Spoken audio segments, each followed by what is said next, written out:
ቅዱስ ማቴዎስ ወንጌል ምዕራፍ 25 ቁጥር 31 እስከ መጨረሻው። የሰው ልጅ በጌትነቱ ቅዱሳን መላእክትን ሁሉ አስከትሎ በሚመጣበት ጊዜ ያን ጊዜ በጌትነቱ ዙፋን ይቀመጣል። አሕዛብ ሁሉ በፊቱ ይሰበሰባሉ።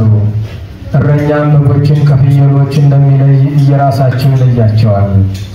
በጎችን በቀኙ ፍየሎችንም በግራ ያቆማቸዋል። ያን ጊዜ ንጉሡ በቀኙ ያሉትን እንዲህ ይላቸዋል፣ እናንት የአባቴ ቡሩካን ዓለም ሳይፈጠር የተዘጋጀላችሁን መንግሥት ትወርሱ ዘንድ ነው። ተርቤ አብልታችሁኛልና፣ ተጠምቼም አጠጣችሁኛልና፣ እንግዳ ሆኜም ተቀበላችሁኛልና፣ ታርዤ አልብሳችሁኛልና፣ ታምሜም ጎብኝታችሁኛልና፣ ታስሬም ወደ እኔ መጥታችሁ ጠይቃችሁኛልና። ያን ጊዜ ጻድቃን መልሰው እንዲህ ይሉታል፣ አቤቱ መቼ ተርበህ አይተን አበላንህ? መቼስ ተጠምተህ አይተን አጠጣንህ? መቼስ እንግዳ ሆነህ አይተን ተቀበልንህ? መቼስ ታርዘን አለበስንህ? መቼስ ታመህ አይተን ጎበኘንህ? መቼስ ታስረን ወደ አንተ መጥተን ጠየቅንህ?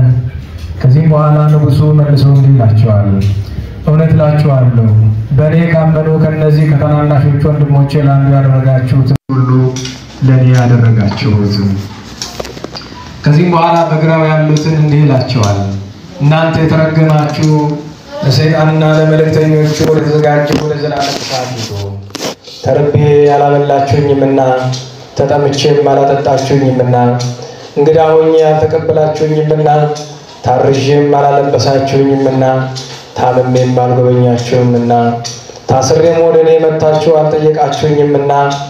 ያን ጊዜም በግራው ያሉት እንዲህ ብለው ይመልሳሉ፣ አቤቱ መቼ ተርበህ ወይስ ተጠምተህ ወይስ እንግዳ ሆነህ ወይስ ታርዘህ ወይስ ታመህ ወይስ ታስረህ አይተን አላገለገልንህ? ከዚህም በኋላ ንጉሡ እንዲህ ብሎ ይመልስላቸዋል፣ እውነት እላችኋለሁ ከእነዚህ ከታናናሾች ለአንዱ ያላደረጋችሁትን ለእኔ ደግሞ አላደረጋችሁትም። እነዚያም ወደ ዘላለም ቅጣት፣ ጻድቃንን ግን ወደ ዘላለም ሕይወት ይሄዳሉ። ስለ ቅዱስ ቃሉ ቸሩ አምላካችን ስሙ የተመሰገነ ይሁን። የተመሰገነ ይሁን።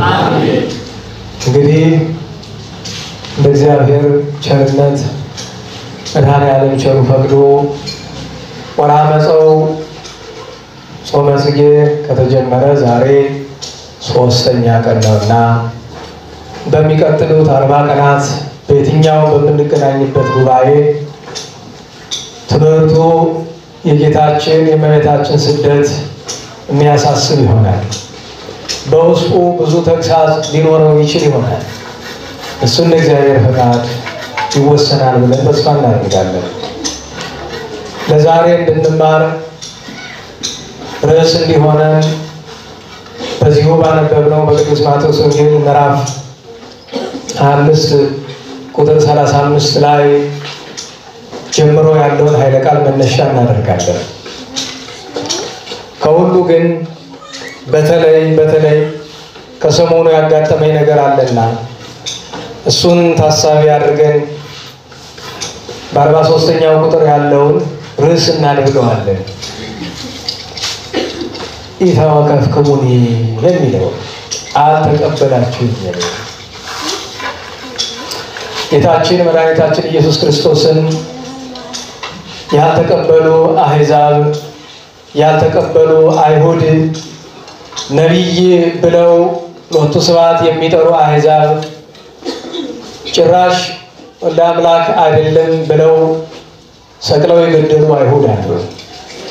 እነሱ እንዳልተቀበሉት መነጋገሩ ፋይዳ አይኖረውም። መሰረታዊው ጥያቄ እኛ ተቀብለነዋል ወይ ነው። ጴንጤዎች ብዙ ጊዜ ስብከታቸው በጎዳና ከሆነ እንዴት ናት አይደለም? እንዴት ዋላችሁ? እንዴት ዋላችሁ? ጴንጤ በጎዳና ሲያገኛችሁ ማንን ተቀበል ነው የሚለው? ጌታን ተቀበል ነው አይደለም? ቃሉ ችግር አለበት? ቃሉ ችግር የለበትም። ችግሩ እሱ ጌታ የሚለው ሰይጣን መሆኑ ብቻ ነው ያሳዝነው ነገር። እኛ የምናውቀው ጌታ ከሁለት አካል አንድ አካል፣ ከሁለት ባህሪ አንድ ባህሪ የሆነ ቅድመ ዓለም ከአብ አካል ዘም አካል ባህሪ ዘም ባህሪ የተወለደ ዓለምን ሁሉ የፈጠረ ዓለምን ሁሉ በመሃል እጁ የያዘ በኋላ ዘመን ከመቤታችን በሕቱም ድንግልና ተወልዶ ተሰዶ አድጎ በየጥቂቱ ተጠምቆ አስተምሮ ታምራት አድርጎ ተሰቅሎ ሙቶ ተነስቶ ያረገውን መቸመች አማላጅ የማይባለውን መቸመች ፈራጅ ብቻ የሆነውን እርሱን ነው ተቀበሉ። ተቀበሉ የሚሉን እሱን ከሆነ ቆይተናል ከተቀበለ። እነሱ የሚሉት ጌታ ግን ሐሳዊው ነው። ምክንያቱም እኛ ፍጡር የሆነ አማላጅ የሆነ አምላክ የለም። እርሱ ቅድመ ተዋሕዶ ፍጡር የነበረ ሥጋን ቢዋሃድም ቅሉ የባሕርይ አምላክ ነው። መቸመች አያማልድም። መቸመች ፈራጅ ነው። ነገር ግን ዛሬ የምንጠያየቀው ጥያቄ ሁለት ወገን ነው። አንደኛ ጎንደሬ እንግዳ ስለመቀበል እስቲ እንፈታተሽ፣ እንግዳ የሚቀበል ሰው ካለ። ሁለተኛ በእውኑ መድኃኒታችንንስ ተቀብለን ይሆን? ይህን ጥያቄ ከመለስን የዛሬው ትምህርት በጀነ ማለት ነው። ለዚህ ርዕስ መነሻ የሆነኝ ምንድን ነው ብትሉ፣ አንደኛ ጌታ ከእመቤታችን ጋር እንግድነት የሚቀበለው አጥቶ የተንከራተተበት ጊዜ ነውና፣ ዓለም ያልተቀበለችው ጊዜ ነውና ያን ለማዘከር። ሁለተኛውስ ቢሉ ሰሞኑን አንድ አጋጣሚ ገጠመኝ። መቼስ እግዚአብሔር መጽናኛ አይነሳምና ሽማግሌ አባቶቻችን ከቀድሞ ዘመን ጀምሮ እያየናቸው ሲያልቁ በጣም ይከፋናል። በእውነት የዓይን ማረፊያ ከሞት የተረፉ ከጥላ ያረፉ የእንታ ተሾመ ሲያርፉ ከ31 ቀን በፊት ዛሬ 31ኛ ቀናቸው ነው ካረፉ። የሐዘኑ ምክንያት ሽማግሌ ታውቃላችሁ አይደል? በጣም ከተማረ ወጣት ምንም ያልተማረ ሽማግሌ ይሻላል። አበው ምን አሉ? ዛሬ ጠዋት አንድ ደግ ሰው ጋር ስንነጋገር አባቶቻችን እንዲህ ይላሉ፣ ትምህርት ሶስት ወገን ነው፣ በቀለም፣ በዘመን፣ በመከራ።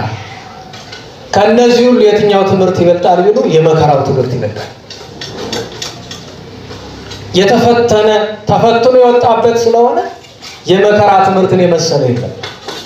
በመከራ የተማረ ሰው ጠፈፍ ያለ ሰው፣ ቀጥሎ እድሜ ያስተማረው ይከተላል። ቀለም ያስተማረው መጨረሻ ነው። ቀለም ያስተማረውን መከራ እድሜ ካላስተማረው አይረባም። እሱ እንድታስቡ። ተው ዶክተር ተው አላይዛችሁ ትጡ። ማን ይዞት ይመጣል? ያዳመጠም አይደለም። አንድ ጊዜ ከደገመ ስልጣን ሰጥቻቸዋለሁ፣ አስወጡት። ሕፃን የሆነ እንደሆነ ይታገሱታል። 6-7 ዓመት ካለፈ በኋላ ግን ያውቃል። እሱን ማወቅ አለባችሁ፣ ማስተዋል አለባችሁ። እንዴት ዋላችሁ? እንዴት ዋላችሁ?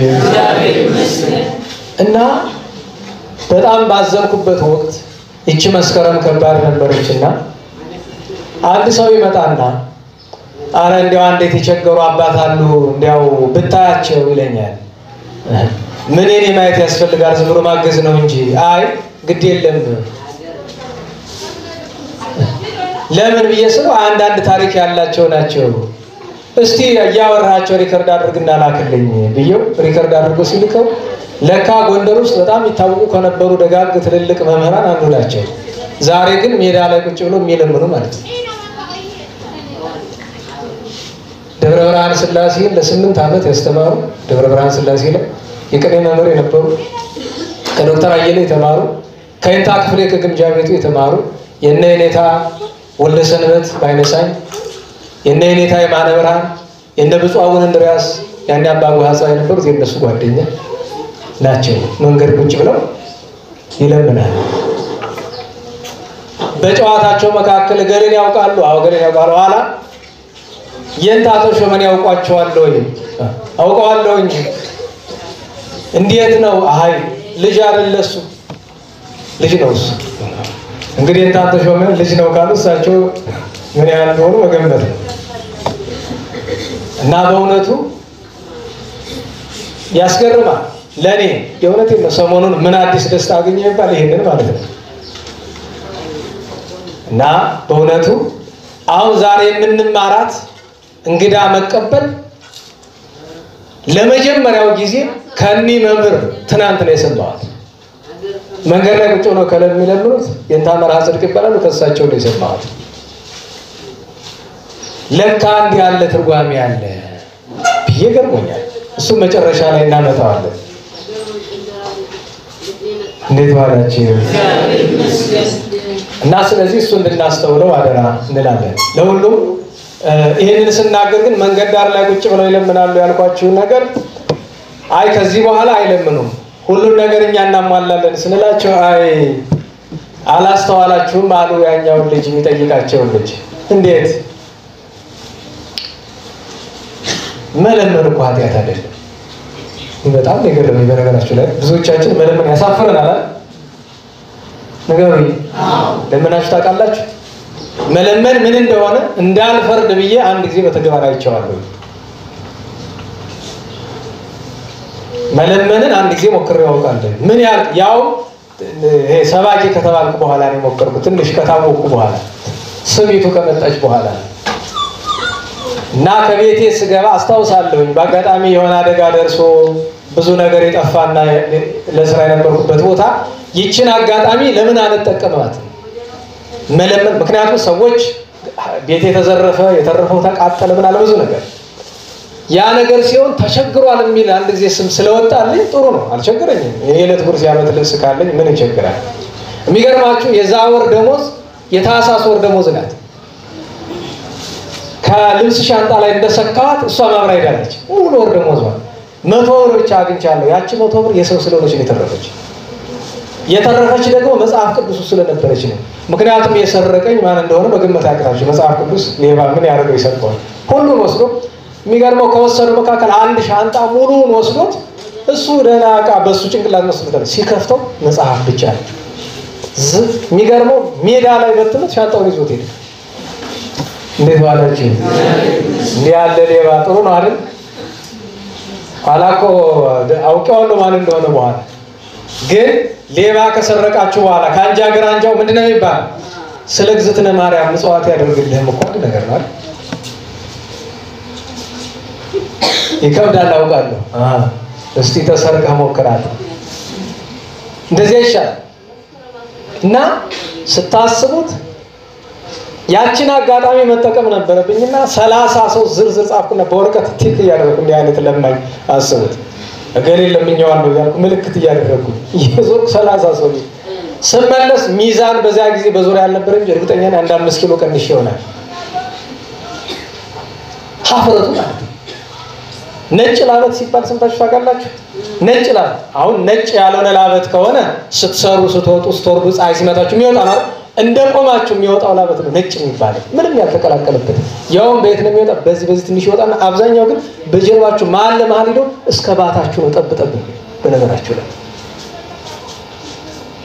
ለካ እውነትም መጽሐፍ አባቶቻችን ለለመነ ሁሉ ስጥ። እገሌ ሀብታም ነው፣ እገሌ ድሃ ነው፣ እገሌ እንዲህ ያለው፣ እገሌ ከሌለ የለኝም ነው። አቃቂር በነዳያን ላይ በሚለምን ሰው ላይ አቃቂር አታውጣ የሚሉን አባቶቻችን ለካ ለዛ ነው። እንዴት ዋላችሁ? ሰምታችሁኛል? ምን አልኩ መጨረሻ? አንድ ቦታ ላይ ተማሪ ይረብሻል እና አንተ እየሰማህ ነው ይለዋል። ድንግጥ ብሎ ዞር ይላል።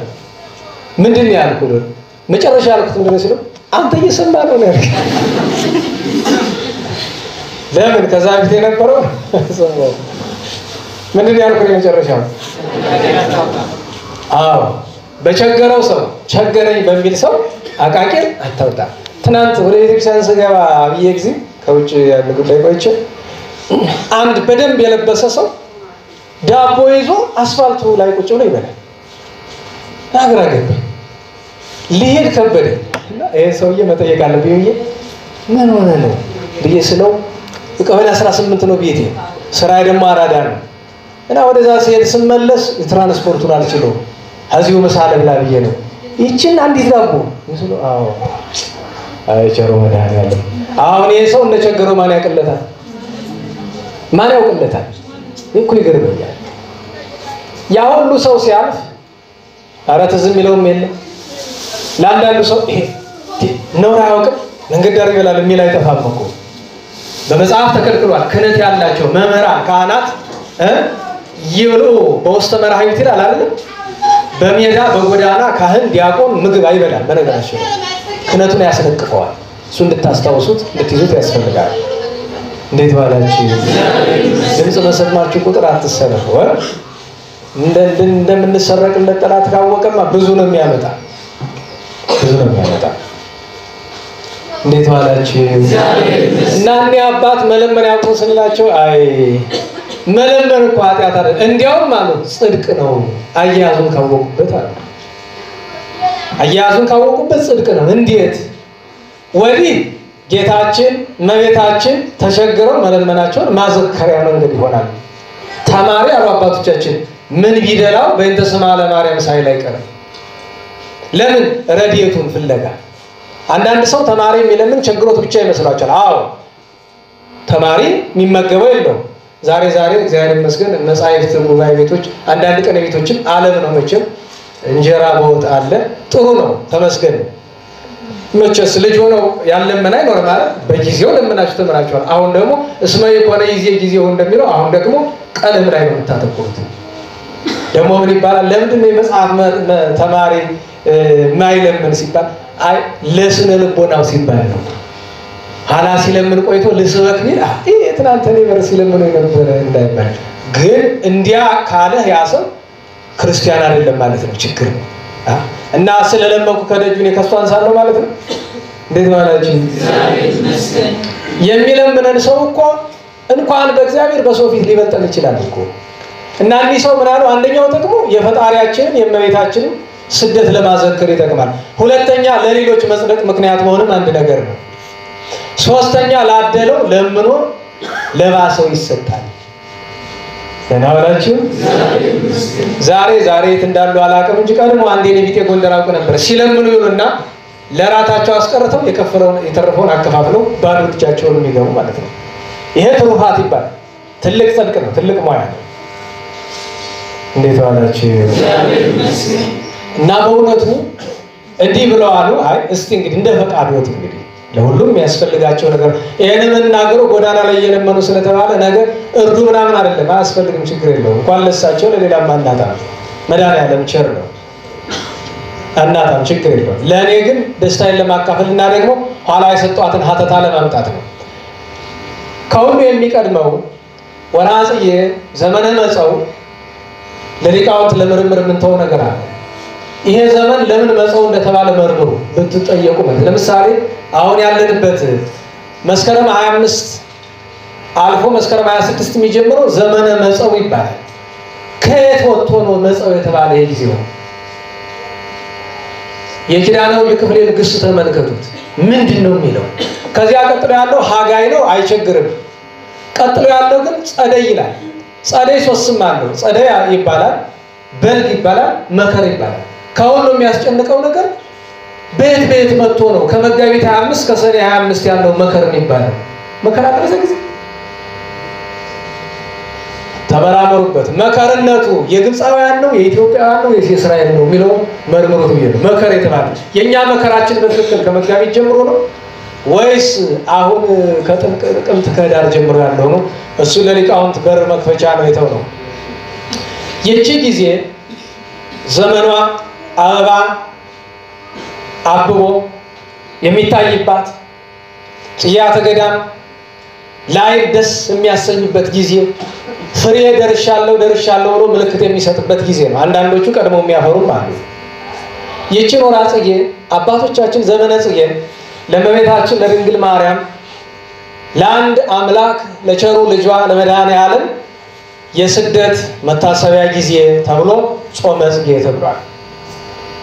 ጾመ ጽጌ ትናንት እንደ እንግዳ ደርሶ እንደ ውሃ ፈሶ የመጣ ነገር አይደለም። ረጅም ታሪክ ያለው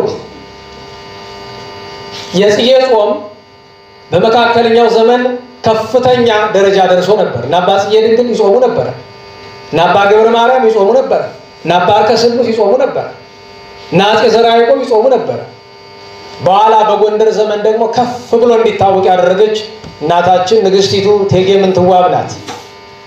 የቋረኛ ኢያሱ እናት ያጤ በካፋ ሚስት ደብረ ቁስቋምን አንጻ ስትሰራ ያው አሁን ተከትላችሁ ይልጥሉ ነው።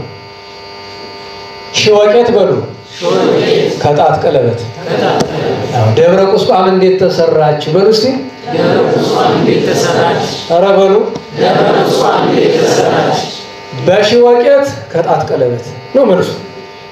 ሽወቄት ወርቅ አወጣ ባሏ ሞቶ ነበር አለዚያ ጊዜ ያጤ በካፋ ምን ያረግ የጣት ቀለበቷን አክላለች ይባል ከጣት ቀለበት በትዳር እያለ ግን ቀለበት አይሰጥም። አንዳንድ ጊዜ ከመለጥፋቸው ነገሮች አንዱ ይሄን ደብረ ጨምሮ በየደብሩ የቃል ኪዳን ቀለበቱ ለቤተ ክርስቲያን ሰጥቻለሁ። ትዳር እያለ ነውር አይደለም። ደደና አስተማሪ አይደለም እንዴ በሀገራችን እንዴት የትዳር ቀለበት ይሰጣል? እንዴት ባላችሁ ቃል ኪዳን እኮ ነው። በረከተ ተክሊል የተደገመለት የተባረከ ነገር መኖር ያለበት ለዚያ ነው። በነገራችሁ ላይ ቀለበት የሚያርፍባት ጣት ሁሉ ጊዜ ምን ትሆናለች? ትቀጥናለች። ለምን ይመስላችኋል? ማውልቅ እኮ አይቻልም። አሁን እኔ ሲያቃጥለኝ እንደዚህ ሳወልቀው በራሴ ያዝናለሁ። ለምን አባቶቻችን ቀለበት ምን ቢሆን ማተብና ቀለበት ያወልቁም እኮ ከጣት ጨርሱ። መቼ ነው የሚወልቁ? እንዴት ባላችሁ መቼ ነው የሚወልቁ? ሰው ከመሞት በፊት ሞትማ ሞት ነው ሲመነኩስ እንጂ በትዳር ውስጥ እያለ ለቤተ ክርስቲያኑ የጣት ቀለበት ይሰጥቻል አይባልም ነው። ባይሆን ከአንገት ከማተብ ላይ ያሰርከው የወርቅ ሐብል ካለ ስጥ፣ በእጅ ላይ ያለ አምባር ካለ ስጥ፣ በእግርሽ ላይ ያለ ወለባ ካለ ስጭ። እሱ ትርፍ ነገር ጌጥ ነው እንጂ የቃል ኪዳን ቀለበት የለም። አንዳንድ ጊዜ አባቶቻችን ምን ይላሉ? ፍጹማን ቢሆኑስ ያማ ከሆነ ምን ነው አይደለም ነው የምናስባቸው እነሱ የፍጹምነት ከሆነ እንዴት ዋላችሁ? ለሁሉም ደብረ ቁስቋምን ሰርታ መልአከ ፀሐይ ሮብዓም የሚባሉን ታላቅ ሊቅ ከጎጃም አምጥታ በመጻሕፍት በቅኔ በዜማ በአቋቋም ደብሩ ከፍተኛ ደረጃ እንዲደርስ አድርጋ ሊቃውንትን ተንከባክባ ቀላል እንዳይመስላችሁ ለሊቃውንት ደረጃ አለው። በቤተክርስቲያናችን የትምህርት ደረጃ የመጀመሪያ ደረጃ የቁጥር ትምህርት ይባላል። የቁጥር ትምህርት ማለት ሊቃውንት የሚያውቁት ትልቁን ቁጥር አይደለም፣ እቺ ንባቡን ማለት ነው። አጠቃላይ እስከ ግብረ ዲቁና ያለው ትምህርት በአጠቃላይ ቀጥሎ ያለው ትምህርት የዜማ ትምህርት ይባላል። ጸዋቶ ዜማ ነው። ጾመ ድጓውን መማር። ቀጥሎ ያለው ትምህርት ቅኔ ነው። ቅኔውን ከዘለቀ በኋላ ቀጥሎ ያለው ትምህርት በነገራችን ወደ አቋቋም መሄድ ከፈለገው ከዜማው በኋላ ወደ አቋቋም ይሄዳል። ግን ብዙ ጊዜ ቅኔ ሳይማሩ ስለሚቸግር በቅኔ አድርገው አቋቋም መሄድ ይችላል። ከቅኔ በኋላ የሚመጣ የመጽሐፍ ትምህርት ነው። ከመጽሐፍ ትምህርት በኋላ የሚመጣ የቁጥር ትምህርት ነው። በቁጥር ጀምረን በቁጥር ጨረስን አይደል? እሱ ምን ይባላል? ቀለል ያለው ትምህርት ባሕረ ሐሳብ፣ ጥቂት ከበድ ሲል መርዓውር፣ ዋናው ትምህርት ግን አቡሻህር ይባላል። ከባዱ የመጨረሻው የቤተክርስቲያን ትምህርት ነው። ለምን? ይሄን ትምህርት ለመማር ብቃት ይጠይቃል፣ ጭንቅላት ብቻ አይደለም። ለምን ቢባል ያን ትምህርት መንፈስ ቅዱስ ያድርበት ቢማሩት ገደል ነው፣ ከባድ ነው። እሱን ማስተዋል ማወቅ ማየት ይገባል። ይህቺ ንግስት ይህቺ እመቤት ይህቺ እቴጌ ምንትዋብ እንዲያደረገች እሱ ብቻ አይደለም። ጽጌን ስትጾም በእርሷ ልክ ትልቅ ጋን አሰርታ እዚያ ውስጥ ውሃ ቀዝቃዛ ውሃ ሞልታ ማይሌተ ጽጌን እዚያ ውስጥ ነበር የምታዳምጥ ይባላል። ሙሉ ሌሊት እዚያ ላይ ሆና ምጸልይ እንደዚያ ነበር። ለምን? እመቤታችን ያገኛትን ብርድ ስፍና እዚያን እግዝእትየ ዘረከቡኪ በፍኖት ዋዕየ ፀሐይ ዘመዓልት ወቁረ ገዳም ዘሌሊት እንዳሉ ማለት ነው። አባ ገብረ ኢየሱስ የደብረ መጉና ሰቆቃወ ድንግልን ሲደርስ እሱን ማስተዋል ማወቅ ግድ ይለናል። እናታችን ንግስቲቱ እመቤቲቱ እቴጌይቱ ምንትዋብ እንዴት አደርግ ነበር? ታዲያ ማይሌተ ጽጌ ለጽጌ ጾም እመቤታችን ልጇን ማመስገኛ እንዲሆን አባ ጽጌ ድንግልና አባ ገብረ ማርያም ከደረሱት በኋላ የእመቤታችን ስደት የሚመለከት ሌላ አንቀጽ አባ አርከ ስሉስ ደረሰ። ኋላ አባ ገብረ ኢየሱስ የደብረ መጉናው ሰቆቃወ ድንግልን ደረሰ። ማኅሌት ተሰራ። ችግሩ ግራኝ መጥቶ አጠፋው። እንደገና መልሶ የጎንደር ሊቃውንት ሰሩት። እንደገና መልሶ ድርቡሽ አጠፋው። እንደገና አለቃ ዘዮሐንስ ሰሩት። እንደገና መልሶ ጣሊያን አጠፋው። እንደገና መልሶ መምህር ወልደ ሰንበት ሰሩት። ዛሬ ያለው ዚቅና ወረቡ የመምህር ወልደ ሰንበት ነው። መምህር ወልደ ሰንበት ማለት ግን የመጽሐፍ መምህሩ አይደለም። ወልደ ሰንበት ባይነሳኝ አይደለም፣ ሌላ ናቸው። የላይ ቤት ያቋቋም መምህር የነበሩ የግምጃ ቤቱ ትልቁ ወልደ ሰንበት ይባላል። ወልደ ሰንበት ይባሉ ብዙ ሊቃውንት ነው ያሉት። ዛሬ የምናውቀው እሱ ነው፣ አባቶቻችን የሰሩት። ታዲያ የታሪክ ማስተካከያ በተለይ ሊቃውንት እንድትወስዱ ፈልጋለሁ።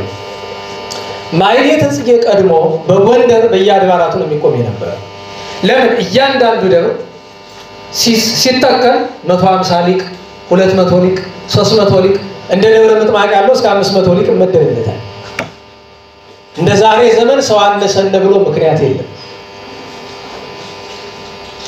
በየስፍራው ነበር። ድርቡሽ ጎንደርን አጥፍቷት ከሄደ በኋላ ግን ማኅሌተ ጽጌ ዚቅና ወረቡ ጠፋ፣ ተቋረጠ። ለስንት ዓመት ቢሉ ለድፍን 38 ዓመት አካባቢ ተቋረጠ። ከዚያ በኋላ አለቃ ዘዮሐንስ ማለት የብሉይ የሐዲስ የሊቅ የመነኮስ የአራት ጉባኤ መምህር፣ ከሁሉ በላይ ፍትሐ ነገሥታቸው የታወቀላቸው፣ በዚያው ላይ የድጓ ያቋቋም መምህር ናቸው።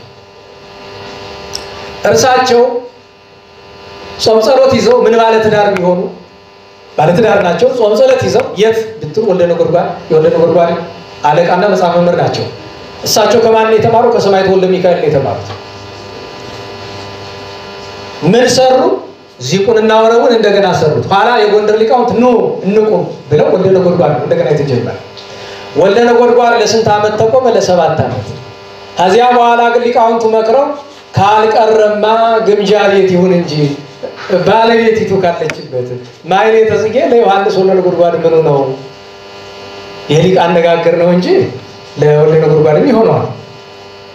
ስለዚህ ግምጃ ቤት ይሄድ ክርክር ነበር ይባላል። አይ ሲባል የለም ለሰማዕታትም መታሰቢያ እንዲሆን። ለምን?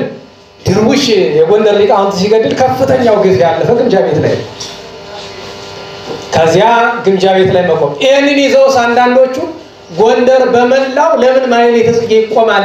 ግምጃ ቤት ብቻ ይቆም እያሉ በወቅቱ ምን አልኩኝ? ይሄን የተናገሩት የማልገምታቸው ትልቅ የተማሩ ሰው ናቸው እና በሞቴ ብሉይ አዲስ ተምረው ይሆናል ታሪክን አያውቁምና አፎትን ይስጉድ ማለት አላዋቂ። በነገራችሁ ላይ እንዴ አላዋቂ እኮ ነው ደፋር ሰው በማያውቀው ታሪክ ገብቶ እንደ መጀመሪያ ነገር እመቤታችን ለምን በ44 አድባራት ተመሰገነች ብሎ ቅሬታ አለ። እብደት እኮ ነው ይሄ። ሁለተኛ ነገር ደግሞ የለም ግምጃ ቤት ብቻ ነው ማለት አንድ ሰው በመከራ ጊዜ ቸግሮት ከወገቡ ላይ ራቁቱን ነበር ቁምጣ ብቻ ለብሶ ይሄድ ነበር። ሐላ ልብስ አግኝቶ ሌላውን አካሉን ሊሸፍነው ሲል የለም ዱሮ እኮ ራቁትን ነበር ካሁን ራቁትን ትኖራለህ እንደማለት ይመስላል። ግምጃ ቤት መጀመሪያ ነገር ግምጃ ቤት አልነበረም። ወልደ ነጎድጓድ ነው ብያቸዋለሁ። ከወልደ ነጎድጓድ በፊት ቁስቋም፣ ከቁስቋም በፊት ጠቅላላ ነው የነበረ፣ በከተማ ሁሉ ነበረ። ይሄን ታሪክ የምነግረን እና ታዲያ ዛሬ በእርግጥ በሙሉ ጎንደር አይቆምም። እንዲያውም ከሚቆምበት የማይቆምበት ይበዛል እንደ እውነቱ። እኔ ግን አለ የሚገባኝ ለምሳሌ ወደኛ ደብረ መድኃኒት አብዬ ጊዜ ዋናዋ ግምጃ ቤት አለች። ሁለተኛ ዋናዋ ደግሞ ታች ቤት አቋቋም ምስክሯ በዓት አለች። ከዚያ ደብረ መድኃኒት አብዬ ጊዜ ይቆማል፣ ፊት ሚካኤል ይቆማል። እንደዚህ አንዳንድ ቦታዎች ላይ ይቆማል። እግረ መንገዱ እናስታውስ። ኋላ አለቃ ዘዮሐንስ የሰሩት ዚቅና ወረብ እንደገና መልሶ ጠፋ በጣሊያን ጊዜ። ኋላ ትልቁ ወልደ ሰንበት ያቋቋሙ ጌታ ሰርተው አዘጋጅተው አስቀምጠው ዛሬ ድረስ አለ። እንግዲህ ቸሩ መድኃኒዓለም ይጠብቀው፣ ደግሞ የሚያጠፋው እንዳይመጣ። በነገራችን ላይ ቀለም የሚጠፋ ማን ሲጠፋ ነው? መምህራን ሲጠፉ ነው። መምህራን ደግሞ ዛሬ ስናያቸው ከአንዳንዶቹ በቀር አጥፋን የሚሉ ይመስላሉ። በትርጓሜ እንደ ደረቅ ሴት ይለዋል። ደረቅ ሴት ተባለው ጋር ስትጣላ በትር ትሰጠውና ንሳስቲ በለኝ ትለዋለች። ወንድ ከውቅ ትለዋለች ወንድነቱ። ዛሬ ተማርን የሚሉ ብዙ አባቶቻችንም ወንድሞቻችንም እግዚአብሔርን ቀሰፈነ የሚሉ ይመስላል አያያዛችን ስናየው። የጉባኤ መምህራንን ሳልጨምር እነሱማ በዚያ ተጨቁኖ በመከራ ነው የሚኖሩ። መድረኩን የያዝነው ብዙዎቻችን ግን እግዚአብሔርን ቀሰፈን እያልነው ነው። እግዚአብሔር ደግሞ እንግዲህ ከሻችሁት ምን አደርጋለሁ ብሎ በትሩን እየዘረጋ ነው። እንዴት ብትለኝ እንዴት የለውም መልስ የለኝም። ትናንት ምንድነው የጻፍክ? ተመራመርና ድረስበት። የዚህ ዘመን ሰው አንድ ሰው ምን ሲል ሰማሁት? እኔም አለኝ አልኩት በዚህ ዘመን በካህናት በዲያቆናት በሊቃውንትና በምዕመናን ላይ ድግምት ተደርጓል። አዚም የሚባል ያው የሱዳኑ ይመስለኛል። እንዴት ዋላችሁ? ሰው ይሄው ጥፋት እየተደገሰለት እንዴት ነው እንቅልፍ የምንተኛ? ግን አሁን ሰሞኑን የወጣ እንዲያው አንዳንዴ ባደባይ ሰሞኑን የተደገሰውን ድግስ ሾልካ ወጣች አይደል? አንዲቱ የሰማይለ አልሰማችሁ? በዛው ሁሉ በፌስቡክ ተለጥፎ አላያችሁ? ሌላ የሴት ገላ ለማየት ግን እኔና እናንተ ቀርበናል አይደል? እኔን የገረመኝ ክርስቲያኖችን ለማጥፋት ተብሎ 20 ምናምን ስትራቴጂ በድምፁ ነው የሚናገረው ሰውዬ። ማን የሚለውን አልነገራችሁም፣ ታውቁታላችሁ ማለት እንደሚሆን። ክርስቲያኖችን ማጥፊያ 20 ምናምን ዘዴ። ከ20 ምናምን ዘዴዎቹ እጅግ ያስገረመኝ ሌላውን እንዳለ ሆኖ ሁለቱ ናቸው። አንደኛ ይላል መሪ ማሳጣት ይላል። መሪ ማሳጣት እውነትም ይሄ ተስተካክቶላቸዋል፣ ኦሬዲ ተደርጓል። ቀጥሎ ያለው ደግሞ ምን ይላል መሰላችሁ? ያላቸውን ሀብትና ሪሶርስ ጉልበት እንዲያባክኑ ማድረግ። እንዴት ሁሉ ትሉ ቤተክርስቲያን በማፍረስና በመስራት ታውቃላችሁ። ጠላት ድሮ ማቃጠል ማፍረስ ነው የሚፈልግ። ዛሬ ግን በኋላ ከፈረስን በኋላ ለመስራት ችግር ስለሚሆንብን ቀላል ነው። በቃ ቱርክ ኢስታንቡል እንዳለው ማድረግ ነው። ኢስታንቡል ውስጥ ያለው ብዙ መስጊዶች ቤተክርስቲያን የነበሩት ታውቃላችሁ። አሁን እዚህ በ200 ሚሊዮን ደብረ ምጥማቅ የተሰራች ነው አይደል? አሁን ሰሞኑን ልመና አለ። ጳጳስ ነሽ፣ ሊቅ ነሽ፣ ይሄ ምንድነው ቀላጅ ነሽ፣ ኮሜዲ የምትሉት ማለት ነው፣ ቀልደኛ ነሽ፣ አርቲስት ይሁኑ ተሰብስበው ጎንደር ሊገባ ነው። ሰሞኑን ጎንደር መርከሷል የበለጠ ነው ልትረክስ ነው። እዚያ ደብረ ምጥማቅ የመጣ ቅር ይልሃል። እንኳን ቅር ማለት አልኩ አይባልም እንጂ እንደ አራዳ ሰው ገደል ግባ ነበር ምን እውነቴን አስባችሁታል? ህሊና ቢስነት ነገ ጠላት የሚቀማህን ነገር ስትሰራ ትውላለህ። አንተን አጥፍቶ ሪሶርስ ሀብትና ጉልበታቸውን በከንቱ እንዲያባክኑ ማድረግ። በነገራችሁ ላይ ከዚህ በላይ በከንቱ ማባከን አለ? የቆመ ቤተክርስቲያን ምንም ያላለ ደግሞ ውሸታቸው ማስታወቂያ ይሰራሉ። በእድሜ ብዛት ቪዲዮውን አይታችሁታል? በእድሜ ብዛት ፈርሷል። እንዴት ዋላችሁ? ልክ በጥፊ ተንጠራረች ማትቼ ንፋሱ በጥፊ መታ እንደማለት እኮ ነው። ደብረ ምጥማቅ እኮ የኖርንባት ናት። ምንም አላለችም፣ ጥሬ ናት። ምንም አላለችም። አስታውሳለሁ ልናፈርሰው ነው አለኝ ዋናው ሰውዬ ማለት ነው። ምን በደለች ብዬ ስለው አይ በህማማትና በፍልሰታ እየጠበበን ይላል። ስማኝ መጀመሪያ እስኪ ክርስቲያኑ በህማማትና በፍልሰታ ብቻ ሰው አመቱን ሙሉ እንዲመጣው አድርግና ከዚያ በኋላ እንነጋገር። አንድ ሁለተኛ ነገር አንተ ራሱ ቤተክርስቲያኑ ጠበበኝ የምትል ትቆርባለህ? ኧረ የለም። ስለዚህ አንተ ቤተክርስቲያን መግባት አትችልም። ደህና ዋላችሁ? ኧረ በሞት ይበሉ። የማይቆርብ ሰው ቤተክርስቲያን ጠበበኝ ማለት ይችላል?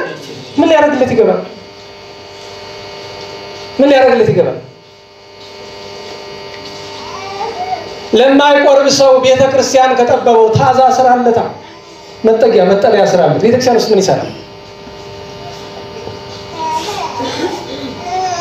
እኔ ይውላችሁ አውቃለሁ የምናገረው ነገር ያስቀይማል። በጣም ብዙ ሰው እንደጠላኝ ያውቃለሁ። ግን ታውቃላችሁ መድኃኔዓለም አይጥላኝ፣ እመቤታችን ቅዱሳን አይጥላኝ። የሰው ጥላቻ ያም አላውቃለሁ። ስንት ነገር እንደተሞከረብኝ ጠፍቶኝ ምናምን አይደለም። ስንት ነገር እንደተደረገ አላወራም። እዚህ እንደዚህ ነው ይላል። ተውት። እንኳን ሌላ ይቅርና ያን ሁሉ ክስ ስናሳልፍ እዛ እጄ የተረዳሁት ነገር የከሰሰ ጠላት አይደለም የቤት ሰው ነው ብሎኛል። አስባችሁታል? እኔ ሊጎዳ መስሎት 7 ወር ሙሉ ገዳማትን አፈር በጥብጠው እንዲጠጡ ያደረገ አረመኔ ያውን ክርስቲያን ነኝ ይላል አይደል? ያሳዝናል፣ ያሳፍራል። የቤተ ክርስቲያንን ሪሶርስ የቆመ ቤተ ክርስቲያን በማፍረስ አሁን ደግሞ አደባባይ ሰዎች ሊያፈርሱ መድኃኔዓለም ኃጢአታቸውን ያፍርስላቸው፣ አስተሰባሰባቸውን ያፍርሰው። እውነቴን ነው። ለቆሻሻ ጭንቅላት ያለው ሰው ብዛቱ አሁን ምን አለ? አደባባይ ኢየሱስ ምን በደለ? ያለው ቤተክርስቲያን ምን አለ? ደግሞ የሚገርማችሁ ነገር አዲስ አሁን የሚሰራው ቤተክርስቲያን ነገ መስጊድ ለማድረግ በጣም የተመቸ ምንም ቤተክርስቲያን መልክ የለው። ነገ ላይ ያለችው መስቀል ቆርጠህ ምናምን ቲያውን መጨመር የሚገርማችሁ ነው። አሁን የጥንት አድባራት አይመቹም እንደዛ ላይ ማድረግ አይመቹም፣ ስርዓት አላቸው። እና ቤተክርስቲያን ችግር አታ ነው ጳጳስ ነሽ የተማረ ነው ያልተማረ ነው ኮሜዲያን ምናምን ይሁሉ ተሰብስቦ እኔ ግራ ይገባኛል። በድንኳን ብንቀድስ ችግር አለው? ስንቴ ነው ነገርኳችሁ? ችግር አለው? በሳር ጎጆ ብንቀድስ ችግር አለው? መልካም ክርስቲያን ቢኖር እኮ ከመልካም ክርስቲያን ቤት ይቀደሳል ታውቃላችሁ።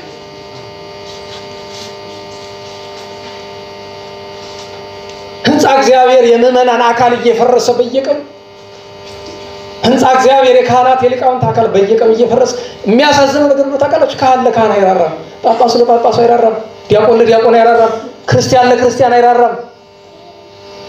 ሐዘኔታ ብሎ ነገር የለንም።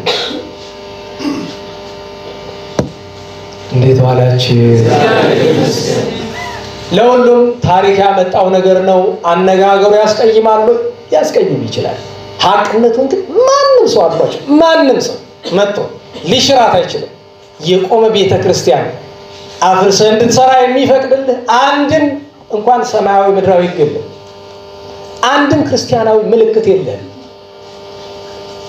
እግዚአብሔርስ ምን ይላል ብለህ አትልም እንጂ እግዚአብሔር ምን ይላል እመቤታችን ምን ትላለች ብለህ ብትጠይቅ የምትሰማው መልስ ደም ነው የሚያስለቅስህ ነበር። እመቤታችን ቤቴን አፍርሱ አላለችም፣ አዲስ ህንጻ አስሩልኝ አላለችም። እንዳላለችን ያውቃለሁ። እኔ ተራው ቆሻሻ አውቃለሁ፣ በተቃራኒው እንደተከፋችባቸው አውቃለሁ። እኔ ሀጥነኝ እንዴት አወቅክ ብትለኝ እኔ በራሴ ላውቅ አልችልም። የሚያውቁ ግን አሉ። ቤተክርስቲያኗ በመፍረሷ ትልቅ በደል እንደተደረገ ግን የሚያውቁ አሉ። አሁን ደግሞ ያ በደል አልበቃ ብሎ ሩፋኤል ላይ የተሰራው ግፍ አልበቃ ብሎ ቀጠለ ደብረ ምጥማቅ። አሁን ደግሞ ቀጠለ አደባባይ ጨርሶ ደግሞ ይቀጥላል። አስገዳጅ ነው። እኔ ስላሉ ከፊታቸው ለማመስገን አይደለም። ለምሳሌ አሁን አደባባይ ተክለ ሃይማኖት ሊሰራ ነው ከአቅም በላይ በሆነ ችግር። በዚያ ላይ ደግሞ ቅንጦተኛ ቤተክርስቲያን አይደለም የሚሰራ መጠነኛ ለአገልግሎት ምቶ ቅርሱን የጠበቀ ጥንታዊ ታሪኩን የጠበቀ ነው። ይሄው አስተዳዳሪው አሉ። ከዚህ ባይሆን እኔ የመጀመሪያ ተቃዋሚ ነግሬያቸዋለሁ። ቤተ መቅደሱ ሳይነካ ነው የሚሰራ ቅርሱ ማለት ነው። ለምን ቤተ መቅደሱ ውስጥ ምን እንዳለ እሳቸው ያውቃሉ። ምክንያቱም ያ የተከበረ ቤተ መቅደስ ስንት ቅዱሳን የኖሩበት ያ ቤተ መቅደስ ዛሬ ሲታረፍ ሲራገጥበት የሚሆን ደብረ ምጥማቅ ሩፋኤልም ይባል የትም ቦታ የኛ ደብር የታደሰ ጊዜ ሴቶች ከመንበሩ ጎን ቆመው ነበር። እዛው ቤተ መቅደሱ ገብተው ጭቃና ቀበለው ከነጫማቸው ማለት ነው። በ96 ዓመተ ምህረት አስታውሳለሁ። አቅሙ አልነበረኝም የዛን ጊዜ አዝን ነበር። ግን በዚያቸው አይምሮዬ እና እስከ መቼ ነው ወገኖች? እስከ መቼ ነው እንደዚህ ሆነን የምንኖረው? እስከ መቼ ነው በቤተ ክርስቲያን ገንዘብ የሚቀለደው? እስከ መቼ ነው የቤተ ክርስቲያን ሪሶርስ አስባችሁታል? ለነገዋ ቤተ ክርስቲያን የሚረባ የሚጠቅም ነገር እስከ መቼ ነው ማንሰራው? እንዴት ዋላችሁ? እግዚአብሔር ይመስገን። የተማሩ ሰዎች እኮ ስለሚረባቸው ከጴንጤ ስልጣና ይወስዳሉ እኮ አታውቁም? ይሄን አልነገርኳችሁም? ባለፈው የኛ ቤተክርስቲያን አገልጋዮች እኮ ከጴንጤ የሚረዱ አውቃለሁ እኔ። ቄሱ ነው ቤተ መቅደስ የሚቀድስ ከጴንጤ እርዳታ የሚወስድ ሰው አውቃለሁ እኔ። ልጆች መጥተው ምን አሉ? እርምጃ ይወሰድበት እና መልክታሉ። አትችሉም አልኳቸው። ለምን? ርቦታ። መጀመሪያ ጴንጤዎቹ የሚሰጡት እናንተ ሰጡት። ካህኑ ያን ማድረግ ውስጠት ነው አውቃለሁ። ነገር ግን መፍረድ አልችልም እኔ። ለምን? እንዲርበው አድርገናል፣ እንዲቸግረው አድርገናል። ሲቸግረው ያንን አድርጓል። እና በእውነቱ ያው አንድ እውነት ማወቅ አለባችሁ። እኔ የምናገረው ነገር እናንተ እዚህ ያላችሁ ስራዬ ብላችሁ ፈልጋችሁ ስለምትመጡ ትሰሙ ይሆናል። በውጭም ሀገሬን የተቀረጹ ምናምን የሚሰሙ ብዙ ሰዎች ይኖራሉ። ጎንደር ከተማ ያለው አብዛኛው ሰው ግን የምናገረው ነገር እንደማይጥመው እንደማይቀበለው አውቃለሁ። ታዲያ ካልተቀበለ ለምን ትናገራለህ ቢሉ አባቶቻችን ተናገሩ። ውርድ ከራሴ ውርደት ከእናንተ ለማለት ነው። ከዚያ በኋላ እዳው አንተው ትቀበላለህ፣ አንቺው እናንተው ትቀበላላችሁ። የእመቤታችን የክርስቶስ የመድኃኔዓለም የአምላካችንን ፍቅሩን ማሰብ የማይችል የደነቆረ ጭንቅላት የሚታየው ህንፃ መገንባት ነው። በነገራችሁ ላይ ይሄ ሀብታም የሚባል ኦርቶዶክስ ያለ ገንዘብ ያለ ምንድነው የሚታየው? በህንፃ ላይ ህንፃ መስራት የራሱን ማለት ነው። ቪኤት መኪና መግዛት ነው የሚታየው አይደል? የድሃ ረሃብ ይሰማዋል፣ የድሃ ችግር ያስጨንቀዋል። በቤተ ክርስቲያን ያለ አገልጋይ በአጠቃላይ ደግሞ ያው ነው። ይሄኛው በቤተ ክርስቲያን ንብረት መስራት የሚፈልግ ምንድን ነው? ህንፃ ነው። ቅር ካላላችሁ ከዚህ ነው የምንጀምረው። ለምን አዳላለን? እዚህ የሚሰራው ስራ መልካም ነው አይደል? ምንድነው ይሄ? ምንድነው ይሄ? እዚህ ሰለስቱ ምዕት የአንድ ዲያቆን ደሞዙ 1500 ነው አይደል? እናንተ ብትረዷቸው ምን አለ? እዚህ ያሉት ጠላቶቻችሁ ናቸው። መንበረ መንግስት ያላችሁ ሰዎች ጠላቶቻችሁ ናቸው። የሰለስቱ ምዕት አገልጋዮች ንገሩኝ እንጂ ጠላቶቻችሁ ናቸው። እናንተ ገንዘብ ተርፏችሁ እዚህ መጫወቻ ስታደርጉ አዝናለሁ። ቅር ካላችሁ ከወር በፊት ነግሬያችኋለሁ። ቢበዛ አዳራሹ ነው የሚዘጋ። እሱ ደግሞ አያስጨንቀኝም፣ ለኔ ረፍቴ ነው። ደግሞ አዘጉትም። ለምን እንታን እንዲዘጋ ይፈልጉ ማውቃለሁ። እሳቸው ፈልገው ከተዘጋም ይዘጋ። ለኔ ትርፉ እረፍት ነው። ወህ እላለሁ እየመጣሁ በየሳምንቱ እዚህ የምቃተል ምን ታረጉልኝ? ለነፍስ ነው ለስጋ ይጠቅመኛል። እዚህ መጥቼ ለፍለፌ እኔ ግራ ነው የሚገባኝ። እውነቴን ነው። በተለይ እኔ እውነት የምነግራችሁ ነገር ቅድስና ካላቸው ክርስትናውን እንደተጻፈ ከሚኖሩ አባቶች እናቶች ጋር በአካል ተገናኝታችሁ አንድ ሁለት ቀን የምታወሩበትን ድል ልፍጠር ይሆናል። በእኔ ፍላጎት አይሆንም እንጂ ቢቻል ያን ባደርግ እመርጣለሁ። ያኔ ህመሙ ይገባችሁ ወይ? ትንሽ ይሄ ጭንቅላታችን የተቆጣጠረው ጋኔን ይለቀን ይሆን? እኔ ግራ ነው የሚገባኝ። ድሃ በአገሪቱ ያለ አይመስልም እኮ። ስንቴ ልናገር። ከተማ ውስጥ ያው ሁሉ ጫት የሚቀመው ሲጋራ የሚያጤሰው ኦርቶዶክስ እኮ ነው አብዛኛው። ለሱ ማን ይደርስ? ማን ይዘንለት? ማን ያልቅስለት? ማን ያብለው? ማን ያጠጣው?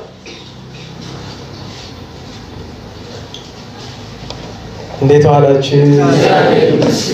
ለሁሉም የጎንደር ነገር አምጥቶት ነው። የእመቤታችን ስደት ለማሰብ ንግስቲቱ እቴጌቱ እንዲያድርጋ ነበር የሚለውን ለማምጣት ነው። የእርሷንም ነፍስ ይማር አሜን። ወለተ ጊዮርጊስ በርስቲ ወለተ ጊዮርጊስ። አዎ ክርስትና ስሟ ነው። እቴጌ ምንትዋብ ያዙ። እውነቴን ነው። አይረፍ ማለት ይገባል። ወለተ ጊዮርጊስ መልካም የሰራ እንዲመሰገናል። በጎ ስርዓት የሰራ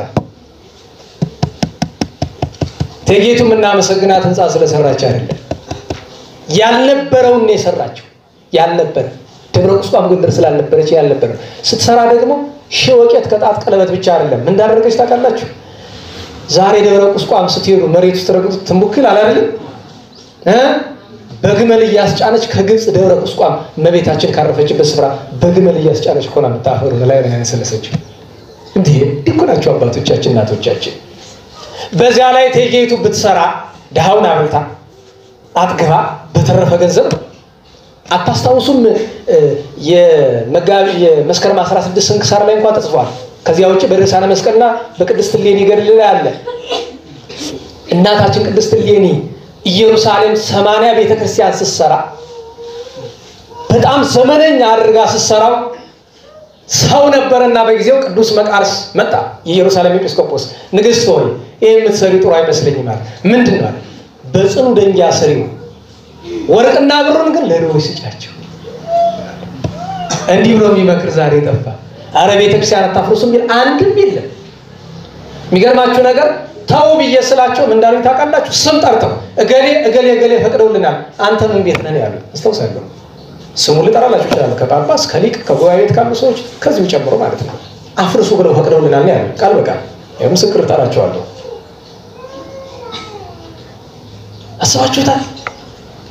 እኔ ግራ ነው የሚገባኝ። እኛ ማንን እያየን እንከተል? እኔ በጣም የሚያሳዝነኝ ነገር እኛስ ትንሽ ብትሆን ትራፍ ያክል አባቶቻችንን በአካል አይተን ነው እንደዚህ የምንገበገብ። ይሄ ትውልድ ማንን ይይ? ማንን ምሳሌ ያድርግ? ማንን አብነት ያድርግ? መድኃኔዓለም ከጥፋት ከክፋት ይሰውረን። አሜን። የስደቷን በረከት ያሳድርብን። አሜን። ማጠቃለያውን ለማምጣት የሰባቱን ቀን ቅዱሳን ስማቸውን ልጥራላችሁ። ዛሬ 28 ነው። በ21 ነው ተገናኝተን የነበረ። በ22 ዜና ሰማዕታትን የጻፈ ሀብት ንብረት እያለው ቤተክርስቲያን በመስራት ፋንታ ቤቱን